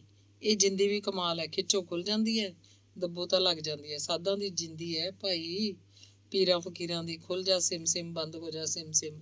ਪਿੰਨੀਆਂ ਕੱਢ ਰਿਹਾ, ਹੱਸ ਰਿਹਾ ਸੀ। ਜਿੰਦੀ ਲਾਉਣ ਤੋਂ ਪਹਿਲਾਂ ਹਰਦੇਵ ਨੇ 2 ਬਾਟੀਆਂ 'ਚ ਪਿੰਨੀਆਂ ਕੱਢ ਲਈਆਂ। ਕਹਿੰਦਾ, ਬੇਬੇ ਆ ਇੱਕ ਬਾਟੀ ਤਾਂ ਤੂੰ ਰੱਖ ਲੈ, ਇੱਕ ਬਾਟੀ ਉੱਧਰ ਪਹੁੰਚਾ ਦੇ, ਗੁਰਦੇਵ ਦੀਆਂ ਕੁੜੀਆਂ ਖਾ ਲੈਣਗੀਆਂ। ਕਿਉਂ, ਉਹਨਾਂ ਨੇ ਭੇਜੀਆਂ ਨੇ ਕਦੇ ਤੈਨੂੰ ਪਿੰਨੀਆਂ? ਬਥੇਰਾ ਖਾਂਦੇ ਨੇ ਉਹ ਤਾਂ, ਕੱਢ ਕੱਢ ਖੋਆ। ਹੱਥ ਟੁੱਟ ਜੇ ਲਹਿਰੇ ਵਾਲੀ ਦਾ, ਜੇ ਕਦੇ ਬੀਬੋ ਦੇ ਹੱਥ 'ਤੇ ਥੁੱਕਿਆ ਵੀ ਹੋਵੇ। ਫਿਰ ਕਹਿੰਦੀ, ਤੂੰ ਆਪ ਹੀ ਲੈ ਜਾ, ਢਿੱਡ 'ਚ ਤਾਂ ਪਊ। ਉਹਨਾਂ ਨੂੰ ਛੱਡ, ਕੋਈ ਲੋੜ ਨਹੀਂ, ਆਪਾਂ ਤਾਂ ਕੁੜੀਆਂ ਨੂੰ ਦਿੰਦੇ ਹਾਂ ਮਾਂ, ਕੁੜੀਆਂ ਤਾਂ ਆਪਣੀਆਂ ਨੇ। ਕੋਈ ਨਹੀਂ ਆਪਣਾ ਪੁੱਤ, ਨਾ ਕੁੜੀਆਂ ਨਾ ਕੋਈ ਹੋਰ। ਪ੍ਰਤਾਪੀ ਜਿਵੇਂ ਤਪੀ ਬੈਠੀ ਹੋਵੇ। ਹਰਦੇਵ ਨੇ ਦੂਜੀ ਬਾਟੀ ਉਵੇਂ ਦੀ ਉਵੇਂ ਪਈ ਰਹਿਣ ਤੀ। ਉਹਨੂੰ ਇੱਕ ਹੋਰ ਬਾਟੀ ਨਾਲ ਢੱਕਤਾ। ਉਹਨੇ ਦੇਖਿਆ ਮਾਂ ਦੁਖੀ ਹੈ, ਗੱਲ ਗੱਲ ਤੇ ਖਿਝਣ ਲੱਗਦੀ ਹੈ। ਬਾਪੂ ਨੇ ਮਾਸੀ ਚੰਦ ਕੌਰ ਨੂੰ ਲਿਆ ਕੇ ਬਹੁਤ ਵੱਡੀ ਗਲਤੀ ਕੀਤੀ। ਜ਼ਮੀਨ ਦੇ ਲਾਲਚ ਵਿੱਚ ਉਹਨੇ ਆਪਣਾ ਘਰ ਨਹੀਂ ਦੇਖਿਆ। ਬੇਬੇ ਦੀ ਜ਼ਿੰਦਗੀ ਤਬਾਹ ਕਰਕੇ ਰੱਖਤੀ। ਬੇਬੇ ਨੂੰ ਜ਼ਮੀਨ ਜਾਇਦਾਦ ਦਾ ਕੀ ਸਹਾਰਾ? ਉਹਦਾ ਆਪਣਾ ਪਤੀ ਉਹਦੇ ਸਿਰ ਦਾ ਸਾਈਂ ਉਹਦੇ ਕੋਲੋਂ ਖੁੱਸ ਗਿਆ। ਬਾਪੂ ਨੇ ਜ਼ਮੀਨ ਤਾਂ ਇਕੱਠੀ ਕਰ ਲਈ, ਲਹਿਰੇ ਵਾਲਿਆਂ ਦਾ ਹਿੱਸਾ ਲੈ ਲਿਆ। ਫਿਰ ਹੋਰ 4 ਕਿੱਲੇ ਬੈ ਲੈ ਲਈ, ਮਕਾਨ ਪਾ ਲਿਆ, ਟਰੈਕਟਰ, ਜੱਟ ਕਿਸਾਨ ਵਜੋਂ ਤਾਂ ਉਹ ਬਹੁਤ ਤਾਂ ਉੱਠ ਗਿਆ। ਪਰ ਬੇਬੇ ਨੂੰ ਖੂੰਜੇ ਲਾਤਾ। ਚਾਹੇ ਇਹ ਸਾਰੀ ਜ਼ਮੀਨ ਜਾਇਦਾਦ ਉਹਦੇ ਹੀ ਦੋਵੇਂ ਪੁੱਤਾਂ ਦੀ ਹੈ, ਪਰ ਬੇਬੇ ਦੀ ਆਪਣੀ ਜ਼ਿੰਦਗੀ ਤਾਂ ਨਰਕ ਬਣ ਗਈ। ਕਿ ਕਿਵੇਂ ਉਮਰ ਕੈਦ ਭੋਗ ਰਹੀ ਹੈ ਬੇਬੇ ਜੀ ਦੀ। ਕੋਈ ਅਪੀਲ ਨਹੀਂ, ਕੋਈ ਅਰਜ਼ੀ ਪਰਚਾ ਨਹੀਂ। ਇਸ ਕਹਾਣੀ ਤਾਂ ਬਹੁਤ ਦੂਰ ਜਾ ਖੜੀ। ਹੁਣ ਹਰਦੇਵ ਨੇ ਦੂਰ ਤੱਕ ਨਿਗਾਹ ਮਾਰੀ। ਹੁਣ ਇਹਦਾ ਕੋਈ ਇਲਾਜ ਨਹੀਂ। ਹੁਣ ਤਾਂ ਇਹੀ ਹੈ, ਬੇਬੇ ਚੱਜ ਨਾਲ ਦਿਨ ਕੱਟੀ ਕਰੇ, ਬਸ। ਬੀਬੋ ਉਹਦਾ ਇੱਕ ਸੰਸਾਰ ਹੈ, ਜਾਂ ਫਿਰ ਉਹਨੂੰ ਖੁਦ ਨੂੰ ਚਾਹੀਦਾ ਕਿ ਬੇਬੇ ਨੂੰ ਛੇਤੀ ਛੇਤੀ ਮਿਲਦਾ ਗਿਲਦਾ ਰਹੇ, ਉਹਦੀ ਸਾਰ ਲੈਂਦਾ ਰਹੇ। ਹੋਰ ਉਹਦਾ ਕੌਣ ਹੈ? ਗੁਰਦੇਵ ਤਾਂ ਦਿਸਦਾ ਹੈ, ਉਹ ਤਾਂ ਮਾਸੀ ਚੰਦਕੁਰ ਦਾ ਬਣ ਕੇ ਰਹਿ ਗਿਆ। ਰਤਨੋ ਉਹਦੇ ਮਗਰ ਹੈ, ਮਾਸੀ ਨੂੰ ਉਹ ਕਿਵੇਂ ਪਿੱਛੇ ਸੁੱਟ ਸਕਦੇ ਆ। ਮਾਸੀ ਕਰਕੇ ਤਾਂ ਬਾਦਸ਼ਾਹੀ ਭੋਗ ਰਹੇ ਆ। ਬੇਬੇ ਪ੍ਰਤਾਪੀ ਹੁਣ ਕਿਹਦੇ ਯਾਦ ਹੈ। ਹਰਦੇਵ ਨੇ ਸੋਚਿਆ, ਉਹ ਗੁਰਦੇਵ ਤੇ ਰਤਨੋ ਨੂੰ ਕੁਝ ਸਮਝਾ ਵੀ ਨਹੀਂ ਸਕਦਾ। ਉਹ ਹੁੰਦਾ ਕੌਣ ਹੈ ਸਮਝਾਉਣ ਵਾਲਾ। ਉਹਨੂੰ ਪਤਾ ਸੀ ਉਹ ਗੱਲ ਕਰੇਗਾ, ਉਲਟਾ ਉਸੇ ਦੀ ਗੱਲ ਨੂੰ ਆਉਣਗੇ। ਘਰ 'ਚ ਉਹਦਾ ਆਪਣਾ ਅਸਤਿਤਵ ਕੋਈ ਨਹੀਂ ਰਹਿ ਗਿਆ। ਉਹ ਤਾਂ ਇੱਕ ਮਹਿਮਾਨ ਵਾਂਗ ਹੈ। ਕਿੰਨੇ ਵਰ੍ਹਿਆਂ ਤੋਂ ਘਰ ਨਾਲੋਂ ਟੁੱਟਿਆ ਰਿਹਾ। ਹੁਣ ਤਾਂ ਲੱਗਦਾ ਜਿਵੇਂ ਇਹ ਘਰ, ਇਹ ਮਕਾਨ, ਇਹ ਜ਼ਮੀਨ ਜਾਇਦਾਦ ਉਹਦੇ ਵੱਡੇ ਭਰਾ ਗੁਰਦੇਵ ਸਿੰਘ ਦੀ ਮਲਕੀਅਤ ਹੋਵੇ, ਜਿਵੇਂ ਉਹੀ ਸਭ ਕੁਝ ਹੋਵੇ। ਉਹ ਸਿੱਧਾ ਸੋਚ ਕੇ ਦਿਲ ਧਰਦਾ, ਨਹੀਂ ਅਜਿਹਾ ਨਹੀਂ ਹੈ, ਅਜਿਹਾ ਹੋ ਹੀ ਨਹੀਂ ਸਕਦਾ। ਜ਼ਮੀਨ ਜਾਇਦਾਦ 'ਚ ਉਹਦਾ ਅੱਧ ਹੈ। ਪਿਓ ਮਰਨ ਬਾਅਦ ਉਹ ਸਭ ਵੰਡ ਲੈਣਗੇ। ਹੁਣ ਇਕੱਠਾ ਟੱਬਰ ਖਾਂਦਾ ਹੈ, ਖਾਈ ਜਾਵੇ। ਗੁਰਦੇਵ ਵੀ ਤਾਂ ਆਖਰ ਉਹਦਾ ਹੀ ਭਰਾ ਹੈ, ਬਾਪੂ ਉਹਦਾ ਵੀ ਤਾਂ ਬਾਪ ਹੈ। ਮਾਸੀ ਚੰਦਕੁਰ ਕਿਹੜਾ ਇਹ ਸਭ ਕਾਸੇ ਨੂੰ ਕਿਧਰੇ ਚੱਕ ਕੇ ਲੈ ਜੂਗੀ ਜਾਂ ਨਾਲ ਲੈ ਕੇ ਮਰੂਗੀ। ਉਹਨੇ ਨਿਸ਼ਚਾ ਕੀਤਾ ਉਹਨੂੰ ਗੁਰਦੇਵ ਨਾਲ ਬਣਾ ਕੇ ਰੱਖਣੀ ਚਾਹੀਦੀ ਹੈ। ਦਿਨ ਛਿਪੇ ਜੇ ਉਹ ਬਾਹਰਲੇ ਘਰ ਗਏ। ਗੱਜਣ ਤੇ ਗੁਰਦੇਵ ਘਰ ਨਹੀਂ ਸੀ, ਖੇਤੋਂ ਨਹੀਂ ਆਏ। ਰਤਨੋ ਮਨਜੀਤ ਨੂੰ ਜੱਫੀ ਪਾ ਕੇ ਮਿਲੀ। ਛੇਤੀ ਛੇਤੀ ਉਹਦਾ ਹਾਲ ਚਾਲ ਪੁੱਛਣ ਲੱਗੀ। ਨਹੋਰੇ ਦੇ ਰਹੀ ਸੀ ਬੀਬੋ ਦੇ ਵਿਆਹ ਤੋਂ ਬਾਅਦ ਗੇੜਾ ਕਿਉਂ ਨਹੀਂ ਮਾਰਿਆ। ਮਨਜੀਤ ਨੇ ਮਾਸੀ ਦੇ ਪੈਰੀਂ ਹੱਥ ਲਾਏ। ਉਹਨੇ ਮਨਜੀਤ ਦਾ ਸਿਰ ਫੜ ਕੇ ਹਿੱਕ ਨਾਲ ਲਾ ਲਿਆ। ਅਸੀਸਾਂ ਦੇਣ ਲੱਗੀ। ਹਰਦੇਵ ਨੇ ਮਾਸੀ ਨੂੰ ਮੱਥਾ ਟੇਕਿਆ। ਸਿਰ ਪਲੋਸ ਕੇ ਮਾਸੀ ਨੇ ਉਹਦਾ ਵੀ ਹਾਲ ਚਾਲ ਪੁੱਛਿਆ। ਰਤਨੋ ਦੀ ਵੱਡੀ ਕੁੜੀ ਭੰਤੋ ਅੰਦਰਲੇ ਘਰ ਆ ਕੇ ਪ੍ਰਤਾਪੀ ਨੂੰ ਕਹਿ ਗਈ, ਅੰਬੋ ਚਾਚਾ ਤੇ ਚਾਚੀ ਉੱਧਰ ਹੀ ਰੋਟੀ ਖਾਣਗੇ। ਮੇਰੀ ਬੇਬੇ ਨੇ ਕਿਹਾ ਤੂੰ ਨਾ ਪਕਾਈ। ਚੰਗਾ ਭਾਈ, ਨਹੀਂ ਪਕਾਉਂਦੀ, ਪ੍ਰਤਾਪੀ ਨੇ ਸਹਿਜ ਸੁਭਾਅ ਕਿਹਾ। ਛੋਟੀ ਵੀ ਉਹਦੇ ਨਾਲ ਆ ਗਈ ਸੀ। ਭੰਤੋ ਦੀ ਚੁੰਨੀ ਦਾ ਲੜ ਫੜੀ ਖੜੀ ਸੀ। ਪ੍ਰਤਾਪੀ ਨੇ ਉਹਨੂੰ ਪੁੱਛਿਆ, ਕਿਉਂ ਨਹੀਂ ਮੀਤੋ, ਤੂੰ ਨਹੀਂ ਬੋਲਦੀ ਕੁਛ, ਪਟਿੱਟਰੇ ਜੀਏ। ਕੁੜੀ ਫੇਰ ਵੀ ਨਹੀਂ ਬੋਲੀ, ਚੁੱਪ ਖੜੀ ਨੇ ਭੰਤੋ ਦੀ ਚੁੰਨੀ ਦਾ ਲੜ ਮੂੰਹ 'ਚ ਲੈ ਲਿਆ। ਮੋਟੀ ਮੋਟੀ ਆਖੋ, ਜਿਵੇਂ ਅੱਖਾਂ ਨਾਲ ਬੁੜੀ ਦੀ ਗੱਲ ਦਾ ਹੁੰਗਾਰਾ ਭਰ ਰਹੀ ਹੋਵੇ। ਪ੍ਰਤਾਪੀ ਨੇ ਦੋਵਾਂ ਕੁੜੀਆਂ ਨੂੰ ਇੱਕ ਇੱਕ ਪਿੰਨੀ ਫੜਾਤੀ। ਪਿੰਨੀਆਂ ਦੀ ਪੂਰੀ ਬਾਟੀ ਪੋਣੇ ਨਾਲ ਢਕੀ ਭੰਤੋ ਨੂੰ ਦੇ ਕੇ ਕਹਿੰਦੀ, ਆਹ ਲੈ ਜਾ, ਤੁਹਾਡਾ ਚਾਚਾ ਲੈ ਕੇ ਆਇਆ, ਤੁਹਾਡੀ ਖਾਤਰ ਹੀ ਨੇ, ਆਪਦੀ ਮਾਂ ਨੂੰ ਫੜਾ ਦਿਓ ਚੰਗਾ। ਭੰਤੋ ਬਾਟੀ ਲੈ ਕੇ ਤੁਰਨ ਲੱਗੀ। ਮੀਤੋ ਦੀ ਬਾਂਹ ਫੜ ਕੇ ਪ੍ਰਤਾਪੀ ਨੇ ਉਹਦੀ ਗੱਲ ਪੋਲੀ ਜੀ ਪੁੱਟਦੀ। ਆਖਿਆ, ਤੂੰ ਤਾਂ ਬੜੀ ਮਾੜੀ ਐ ਕੁੜੇ, ਮੂੰਹ 'ਚ ਕੀ ਪਾਇਆ ਹੋਇਆ ਤੇਰੇ। ਚੰਦਰੀਏ ਕੁਛ ਤਾਂ ਬੋਲ, ਮੂੰਹ 'ਚ। ਕੁੜੀ ਲੱਕੜ ਗਈ। ਹਾਂ, ਪ੍ਰਤਾਪੀ ਖੇਡ ਉੱਠੀ। ਪਿੰਨੀ ਪਿੰਨੀ ਖਾਂਦੀ ਕੁੜੀ ਹੱਸ ਕੇ ਭੱਜ ਗਈ। ਉਹਨੇ ਝਟਕਾ ਮਾਰ ਕੇ ਬਾਂਹ ਛੁਡਾ ਲਈ ਸੀ। ਰਤਨੋ ਰੋਟੀ ਪਕਾ ਰਹੀ ਸੀ। ਮਨਜੀਤ ਉਹਦੇ ਕੋਲ ਹੀ ਚੌਂਤਰੇ ਤੇ ਪੀੜੀ ਲੈ ਕੇ ਬੈਠ ਗਈ। ਉਹ ਗੱਲਾਂ ਵੀ ਕਰੀ ਜਾ ਰਹੀਆਂ ਸੀ। ਕਦੇ ਕਦੇ ਵਿੱਚ ਦੀ ਉੱਚਾ ਹੱਸਦੀਆਂ। ਗੱਜਣ ਤੇ ਗੁਰਦੇਵ ਖੇਤੋਂ ਆ ਚੁੱਕੇ ਸੀ। ਗੱਜਣ ਹਰਦੇਵ ਕੋਲ ਬੈਠਾ ਗੱਲਾਂ ਕਰ ਰਿਹਾ ਸੀ। ਗੁਰਦੇਵ ਪਸ਼ੂਆਂ ਨੂੰ ਕੱਖ ਕੰਡਾ ਪਾਉਂਦਾ ਫਿਰਦਾ ਸੀ। ਕਿਧਰੇ ਸੰਨੀ ਕਰਦਾ, ਕਿਸੇ ਪਸ਼ੂ ਨੂੰ ਪਾਣੀ ਪਿਆਉਂਦਾ। ਅੱਜ ਪਾਲੀ ਨਹੀਂ ਆਇਆ ਸੀ, ਉਹਨੂੰ ਇਹ ਸਾਰਾ ਕੰਮ ਕਰਨਾ ਪੈ ਰਿਹਾ ਸੀ। ਸਾਰੇ ਕੰਮ ਨਿਬੇੜ ਕੇ ਤੇ ਹੱਥ ਪੈਰ ਧੋ ਕੇ ਉਹ ਵੀ ਉਹਨਾਂ ਕੋਲ ਆ ਬੈਠਾ। ਪੁੱਛਣ ਲੱਗਿਆ, ਹਰਦੇਵ ਲਿਆਵਾਂ ਫੜ ਕੇ ਸ਼ੀਸ਼ੀ, ਲਾ ਲੈ ਛਿਟਕ। ਨਾ ਭਾਈ ਸਾਹਿਬ, ਪਹਿਲਾਂ ਕਦੇ ਦੇਖਿਆ ਮੈਨੂੰ ਪੀਂਦੇ ਨੂੰ। ਪਟਿਆਲੇ ਸ਼ਹਿਰ 'ਚ ਰਹਿਣਾ ਹੈ, ਭੂਪੇ ਦੀ ਰਾਜਧਾਨੀ ਹੈ, ਫਿਰ ਵੀ ਡਰ ਹੈ ਕੋਈ ਮੂੰਹ ਕੌੜਾ ਕਰਨ ਦਾ। ਮੂੰਹ ਕੌੜਾ ਐਵੇਂ ਕਰਨਾ ਜਦੋਂ ਮਿੱਠੀਆਂ ਚੀਜ਼ਾਂ ਹੈਗੀਆਂ ਮੂੰਹ ਮਿੱਠਾ ਕਰਨ ਨੂੰ ਇਸ ਸੰਸਾਰ 'ਚ। ਚੰਗਾ ਤੇਰੀ ਮਰਜ਼ੀ ਹੈ। ਐ ਨਾ ਕਹੀਂ ਫਿਰ ਵੀ ਪਿੰਡ ਗਿਆ ਸੀ, ਸੇਵਾ ਨਹੀਂ ਕਰੀ ਮੇਰੀ। ਸੇਵਾ ਨੂੰ ਹੋਰ ਬਹੁਤ ਕੁਛ ਹੈ। ਦਾਲ 'ਚ ਘਿਓ ਪਾ ਦੀ ਜ਼ਿਆਦੇ, ਦੁੱਧ ਪਿਆ ਦੀ ਜਿੰਨਾ ਪਿਆਉਣਾ। ਘਿਓ ਤੂੰ ਕਿੰਨਾ ਕੁ ਖਾ ਜਾਏਗਾ, ਛਟਾਂਗ ਤੋਂ ਵੱਧ ਨਹੀਂ ਖਾ ਸਕਦਾ। ਖਾ ਸਕਦਾ? ਦੁੱਧ ਕਿੰਨਾ ਕੁ ਪੀ ਜਾਏਗਾ? ਇੱਕ ਗਲਾਸ ਮਸਾ ਲੰਘਾਏਗਾ, ਉਹ ਵੀ ਘੁੱਟੀ ਘੁੱਟੀ ਕਿ ਨਹੀਂ। ਜਿੰਨਾ ਖਾਧਾ ਪੀਤਾ ਜਾਊ ਓਨਾ ਹੀ ਖਾਊਂ ਪੀਊਂ, ਮੈਂ ਪਸ਼ੂ ਥੋੜਾ। ਗੱਜਣ ਨੇ ਦੋਵਾਂ ਦਾ ਵਿੱਚ ਬਚਾ ਕੀਤਾ। ਬੋਲਿਆ, ਓਏ ਭਾਈ, ਤੁਹਾਡਾ ਨਵੇੜਾ ਮੈਂ ਕਰ ਦੇਣਾ। ਖੇਤੀ ਦੇ ਕੰਮ ਕਰਨ ਵਾਲਾ ਤਾਂ ਖਾਊਗਾ ਵੀ ਪੀਊਗਾ ਵੀ, ਜਿੰਨਾ ਮਰਜ਼ੀ ਖਾ ਪੀ ਲੈ, ਸਭ ਹਜਮ। ਜਿਹਨੇ ਭਾਈ ਕੁਰਸੀ ਤੇ ਬੈਠਣਾ, ਉਹ ਨਾ ਖਾ ਪੀ ਸਕੇ ਉਹ ਬਹੁਤਾ, ਨਾ ਉਹਦੇ ਹਜ਼ਮ ਹੋਵੇ। ਉਹਨੇ ਬਹੁਤਾ ਖਾ ਪੀ ਕੇ ਕਰਨਾ ਵੀ ਕੀ ਹੈ, ਰੋਗ ਲਾਉਣਾ। ਢਿੱਡ ਦਾ ਆਪਦਾ ਹੀ ਹੁੰਦਾ। ਤਿੰਨੇ ਹੱਸੀ ਜਾ ਰਹੇ ਸੀ। ਘਰ 'ਚ ਰੌਣਕਾਂ ਲੱਗੀਆਂ ਸੀ। ਕੰਧਾਂ ਨੂੰ ਜਿਵੇਂ ਸੌਖਾ ਸਾਹ ਆ ਰਿਹਾ ਹੋਵੇ। ਗੋਦੀ ਵਾਲਾ ਜਵਾਕ ਚੀਕ ਮਾਰ ਕੇ ਉੱਠ ਖੜਦਾ। ਚੰਦਕੁਰ ਉਹਨੂੰ ਥਾਪੜ ਥਾਪੜ ਫਿਰ ਸਵਾ ਦਿੰਦੀ। ਉਹਦੇ ਸਿਰਹਾਣੇ ਬੈਠੀ ਸੀ। ਕਦੇ ਉਹਦੀ ਨਿਗਾਹ ਚੁੱਲ੍ਹੇ ਵੱਲ ਜਾਂਦੀ, ਕਦੇ ਪਿਓ ਪੁੱਤਾਂ ਵੱਲ। ਬਹੂਆਂ ਦੀਆਂ ਗੱਲਾਂ ਸੁਣਨ ਦੀ ਕੋਸ਼ਿਸ਼ ਕਰਦੀ ਤਾਂ ਬੰਦਿਆਂ ਦੀਆਂ ਗੱਲਾਂ ਵਿਸਰ ਜਾਂਦੀਆਂ। ਬੰਦਿਆਂ ਦੀਆਂ ਸੁਣਦੀ ਤਾਂ ਬਹੂਆਂ ਦਾ ਭੇਤ ਨਾ ਰਹਿੰਦਾ ਕਿ ਉਹ ਕਿਹੜੀ ਗੱਲ ਕਦੋਂ ਕਰ ਰਹੀਆਂ। ਉਹਦਾ ਬਹੁਤਾ ਕੰਨ ਤਾਂ ਬਹੂਆਂ ਵੱਲ ਸੀ। ਸਭ ਨੇ ਰੋਟੀ ਖਾ ਲਈ, ਗੱਲਾਂ ਕਰਨ ਬੈਠ ਗਏ। ਗੱਜਣ ਪਰਾਂ ਜਾ ਪਿਆ। ਦੋਵੇਂ ਭਾਈ ਤੇ ਬਹੂਆਂ ਰਹਿ ਗਈਆਂ। ਚੰਦਕੁਰ ਵੀ ਬੈਠੀ ਸੀ। ਹਰਦੇਵ ਪਟਿਆਲੇ ਦੀ ਆਪਣੀ ਰਿਹਾਇਸ਼ ਬਾਰੇ ਦੱਸ ਰਿਹਾ ਸੀ। ਫਿਰ ਗੱਲ ਮਹਿੰਗਾਈ ਤੇ ਆ ਗਈ। ਫਿਰ ਕਣਕ ਦੇ ਆਟੇ ਦੀਆਂ ਥੈਲੀਆਂ ਦੀ ਗੱਲ ਹੋਣ ਲੱਗੀ। ਤੁਸੀਂ ਇਕੱਠਾ ਕਿਉਂ ਨਹੀਂ ਪਿਹਾ ਕੇ ਰੱਖ ਲੈਂਦੇ? ਭੈਤਾ ਕਹਿੰਦੀ, ਭੈਤਾ ਰਹਿੰਦੀ ਹੈ ਇਕੱਠੀ ਚੀਜ਼ ਦੀ। ਥੈਲੀ 'ਚ ਕਿੰਨਾ ਕੁ ਹੁੰਦਾ? 4 ਦਿਨਾਂ 'ਚ ਮੁੱਕ ਜਾਂਦਾ ਹੋਊ। ਰਤਨੋਂ ਆਖ ਰਹੀ ਸੀ। ਇਕੱਠੇ ਆਟੇ ਨੂੰ ਉੱਥੇ ਕੀ ਬੋਰੀਆਂ ਛੱਤਣ ਨੂੰ ਲੱਗੀਆਂ ਪਈਆਂ ਨੇ ਸਾਡੇ ਕੋਲ। ਕਿਹੜਾ ਜਾਵੇ ਮੰਡੀ 'ਚ ਕਣਕ ਖਰੀਦਣ, ਫਿਰ ਪੀਣਾ ਕਰੂ, ਪਿਹਾਉਣ ਜਾਓ, 100 ਟੰਟੇ, ਹਰਦੇਵ ਬੋਲੇ। ਉਸ ਆਟੇ 'ਚ ਖਬਰੇ ਕੀ ਕੁਛ ਪਾਉਂਦੇ ਹੋਣਗੇ, ਰਤਨੋ ਫੇਰ ਬੋਲੀ। ਘਰ ਦੀ ਕਣਕ ਵਰਗਾ ਆਟਾ ਤਾਂ ਉਹ ਹੁੰਦਾ ਨਹੀਂ, ਕਦੇ ਕਦੇ ਕਿਰਕ ਵੀ ਹੁੰਦੀ ਹੈ, ਨਾਲੇ ਉਹਦੀ ਰੋਟੀ ਸਵਾਦ ਘੱਟ ਹੁੰਦੀ ਹੈ। ਚਿੱਟਾ ਚਿੱਟਾ ਜਿਹਾ ਬਾਲਾ ਹੁੰਦਾ, ਪਤਾ ਨਹੀਂ ਕੀ ਕੁਛ ਹੁੰਦਾ ਉਹ ਮਨਜੀਤ ਨੱਕ ਚੜਾ ਰਹੀ ਸੀ। ਉਹ ਭਾਈ ਗਰੀਬ ਗੁਰਬੇ ਲਿਆਉਂਦੇ ਨੇ ਉਹ ਆਟਾ, ਤਾਂ ਜਿਨ੍ਹਾਂ ਨੇ ਲਿਆਂਦਾ ਤੇ ਪਕਾ ਲਿਆ। ਇਕੱਠੀ ਚੀਜ਼ ਖਰੀਦਣ ਦੀ ਪਹੁੰਚ ਕਿੱਥੇ ਹੁੰਦੀ ਉਹਨਾਂ 'ਚ, ਜਾਂ ਫਿਰ ਭਾਈ ਆਲਸੀ ਤੀਵੀਆਂ ਹੁੰਦੀਆਂ ਨੇ ਜਿਹੜੀਆਂ ਕਰਕੇ ਨਹੀਂ ਰਾਜੀ। ਹਾਂ ਮਾਸੀ, ਆਹ ਗੱਲ ਹੈ। ਹਰਦੇਵ ਮਨਜੀਤ ਵੱਲ ਝਾਕ ਕੇ ਹੱਸੇ। ਕਿਉਂ? ਮੈਂ ਕਿਉਂ ਆਲਸੀ? ਕਣਕ ਪਈ ਹੋਵੇ ਮੈਂ ਤਾਂ ਫੋਰੇ 'ਚ ਪੀਣਾ ਕਰ ਦੂੰਗੀ, ਮਾਪਿਆਂ ਦੇ ਘਰ ਕੀ ਕੀਤਾ ਨਹੀਂ ਕਦੀ। ਮਨਜੀਤ ਨੇ ਤੁਰੰਤ ਜਵਾਬ ਦਿੱਤਾ। ਸਾਰੇ ਮਿੰਨਾ ਹੱਸੇ ਤੇ ਫਿਰ ਚੁੱਪ ਵਰਤ ਗਈ। ਕੋਈ ਕੁਝ ਨਹੀਂ ਬੋਲ ਰਿਹਾ ਸੀ। ਗੁਰਦੇਵ ਨੇ ਇਹ ਚੁੱਪ ਤੋੜੀ। ਬੋਲਿਆ, ਕਿਉਂ ਹਰਦੇਵ? ਇੱਥੋਂ ਲੈ ਜਾ 2 ਬੋਰੀਆਂ, ਹਾੜੀ ਤਾਈਂ ਤੁਹਾਨੂੰ ਮੁੱਕਦੀਆਂ ਨੇ, ਕਣਕ ਨਿਕਲੀ ਤੋਂ ਫਿਰ ਹੋਰ ਛੱਡ ਆਵਾਂਗੇ। ਹਰਦੇਵ ਉਹਦੇ ਵੱਲ ਬੇਮਾਲੂਮੀ ਜੀ ਹੈਰਾਨੀ ਨਾਲ ਝਾਕਿਆ, ਫਿਰ ਬੋਲਿਆ, ਭੇਜ ਦਿਓ ਜੇ ਭੇਜ ਸਕਦੇ ਹੋ। ਭੇਜਣ ਨੂੰ ਕੀ ਹੈ, ਮੰਡੀ ਪਹੁੰਚਾ ਦਿਆਂਗੇ ਬੋਰੀਆਂ। ਉੱਥੋਂ ਆੜ੍ਹਤੀਆਂ ਦੇ ਟਰੱਕ ਜਾਂਦੇ ਰਹਿੰਦੇ ਨੇ ਪਟਿਆਲੇ, ਜਿੱਥੇ ਕਹੇਂਗਾ ਲਾ ਆਉਣਗੇ। ਹੁਣ ਦੱਸ ਦੇ ਕਿੱਥੇ ਲਾਉਣੀਆਂ ਨੇ। 5-7 ਦਿਨਾਂ ਤਾਈਂ 2 ਬੋਰੀਆਂ ਪਹੁੰਚ ਜਾਣਗੀਆਂ ਤੇਰੇ ਕੋਲ। ਗੁਰਦੇਵ ਖਾਸਾ ਮੋਹ ਦਿਖਾ ਰਿਹਾ ਸੀ। ਹਰਦੇਵ ਨੇ ਦੱਸਿਆ, ਬੱਸ ਸਟੈਂਡ ਦੇ ਨਾਲ ਹੀ ਰਾਜਪੁਰਾ ਕਲੋਨੀ ਦੀ ਪਹਿਲੀ ਸੜਕ ਥੱਲੇ ਉਤਰੀਏ ਤਾਂ ਹਕੀਕਤ ਰਾਏ ਦੇ ਬੁੱਤ ਸਾਹਮਣੇ ਫਰੈਂਡਸ ਡਰਾਈ ਕਲੀਨਰ ਦੀ ਦੁਕਾਨ ਹੈ। ਬਸ ਉੱਥੇ ਲਾ ਦੇਣ। ਉਹ ਡਰਾਈ ਕਲੀਨਰ ਵਾਲਾ ਆਪਣਾ ਬੰਦਾ ਹੈ, ਸੰਭਾਲ ਲੂਗਾ। ਘਰ ਤੱਕ ਨਹੀਂ ਜਾਂਦਾ ਟਰੱਕ।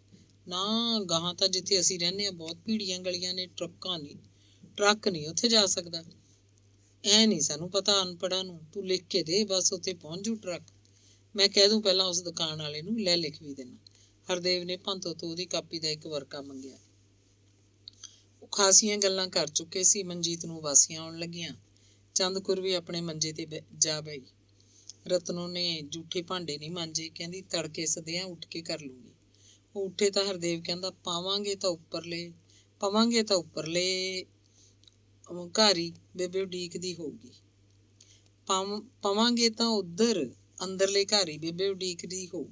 ਤੁਹਾਡੀ ਮਰਜ਼ੀ ਹੈ, ਹੁਣ ਜਿੱਥੇ ਜਾਂਦੇ ਫਿਰੋਂਗੇ। ਇੰਨਾ ਹਨੇਰਾ ਹੋ ਗਿਆ, ਕੁੱਤਿਆਂ ਤੋਂ ਲੱਤਾਂ ਪੜਵਾਓਗੇ ਐਵੇਂ, ਇੱਥੇ ਹੀ ਪੈ ਜਾਓ ਹੁਣ। ਰਤਨੋ ਨੇ ਕਿਹਾ, ਨਹੀਂ ਚੱਲਦੇ ਆਂ, ਬਸ ਤੜਕੇ ਇੱਧਰ ਹੋ ਕੇ ਜਾਵਾਂਗੇ।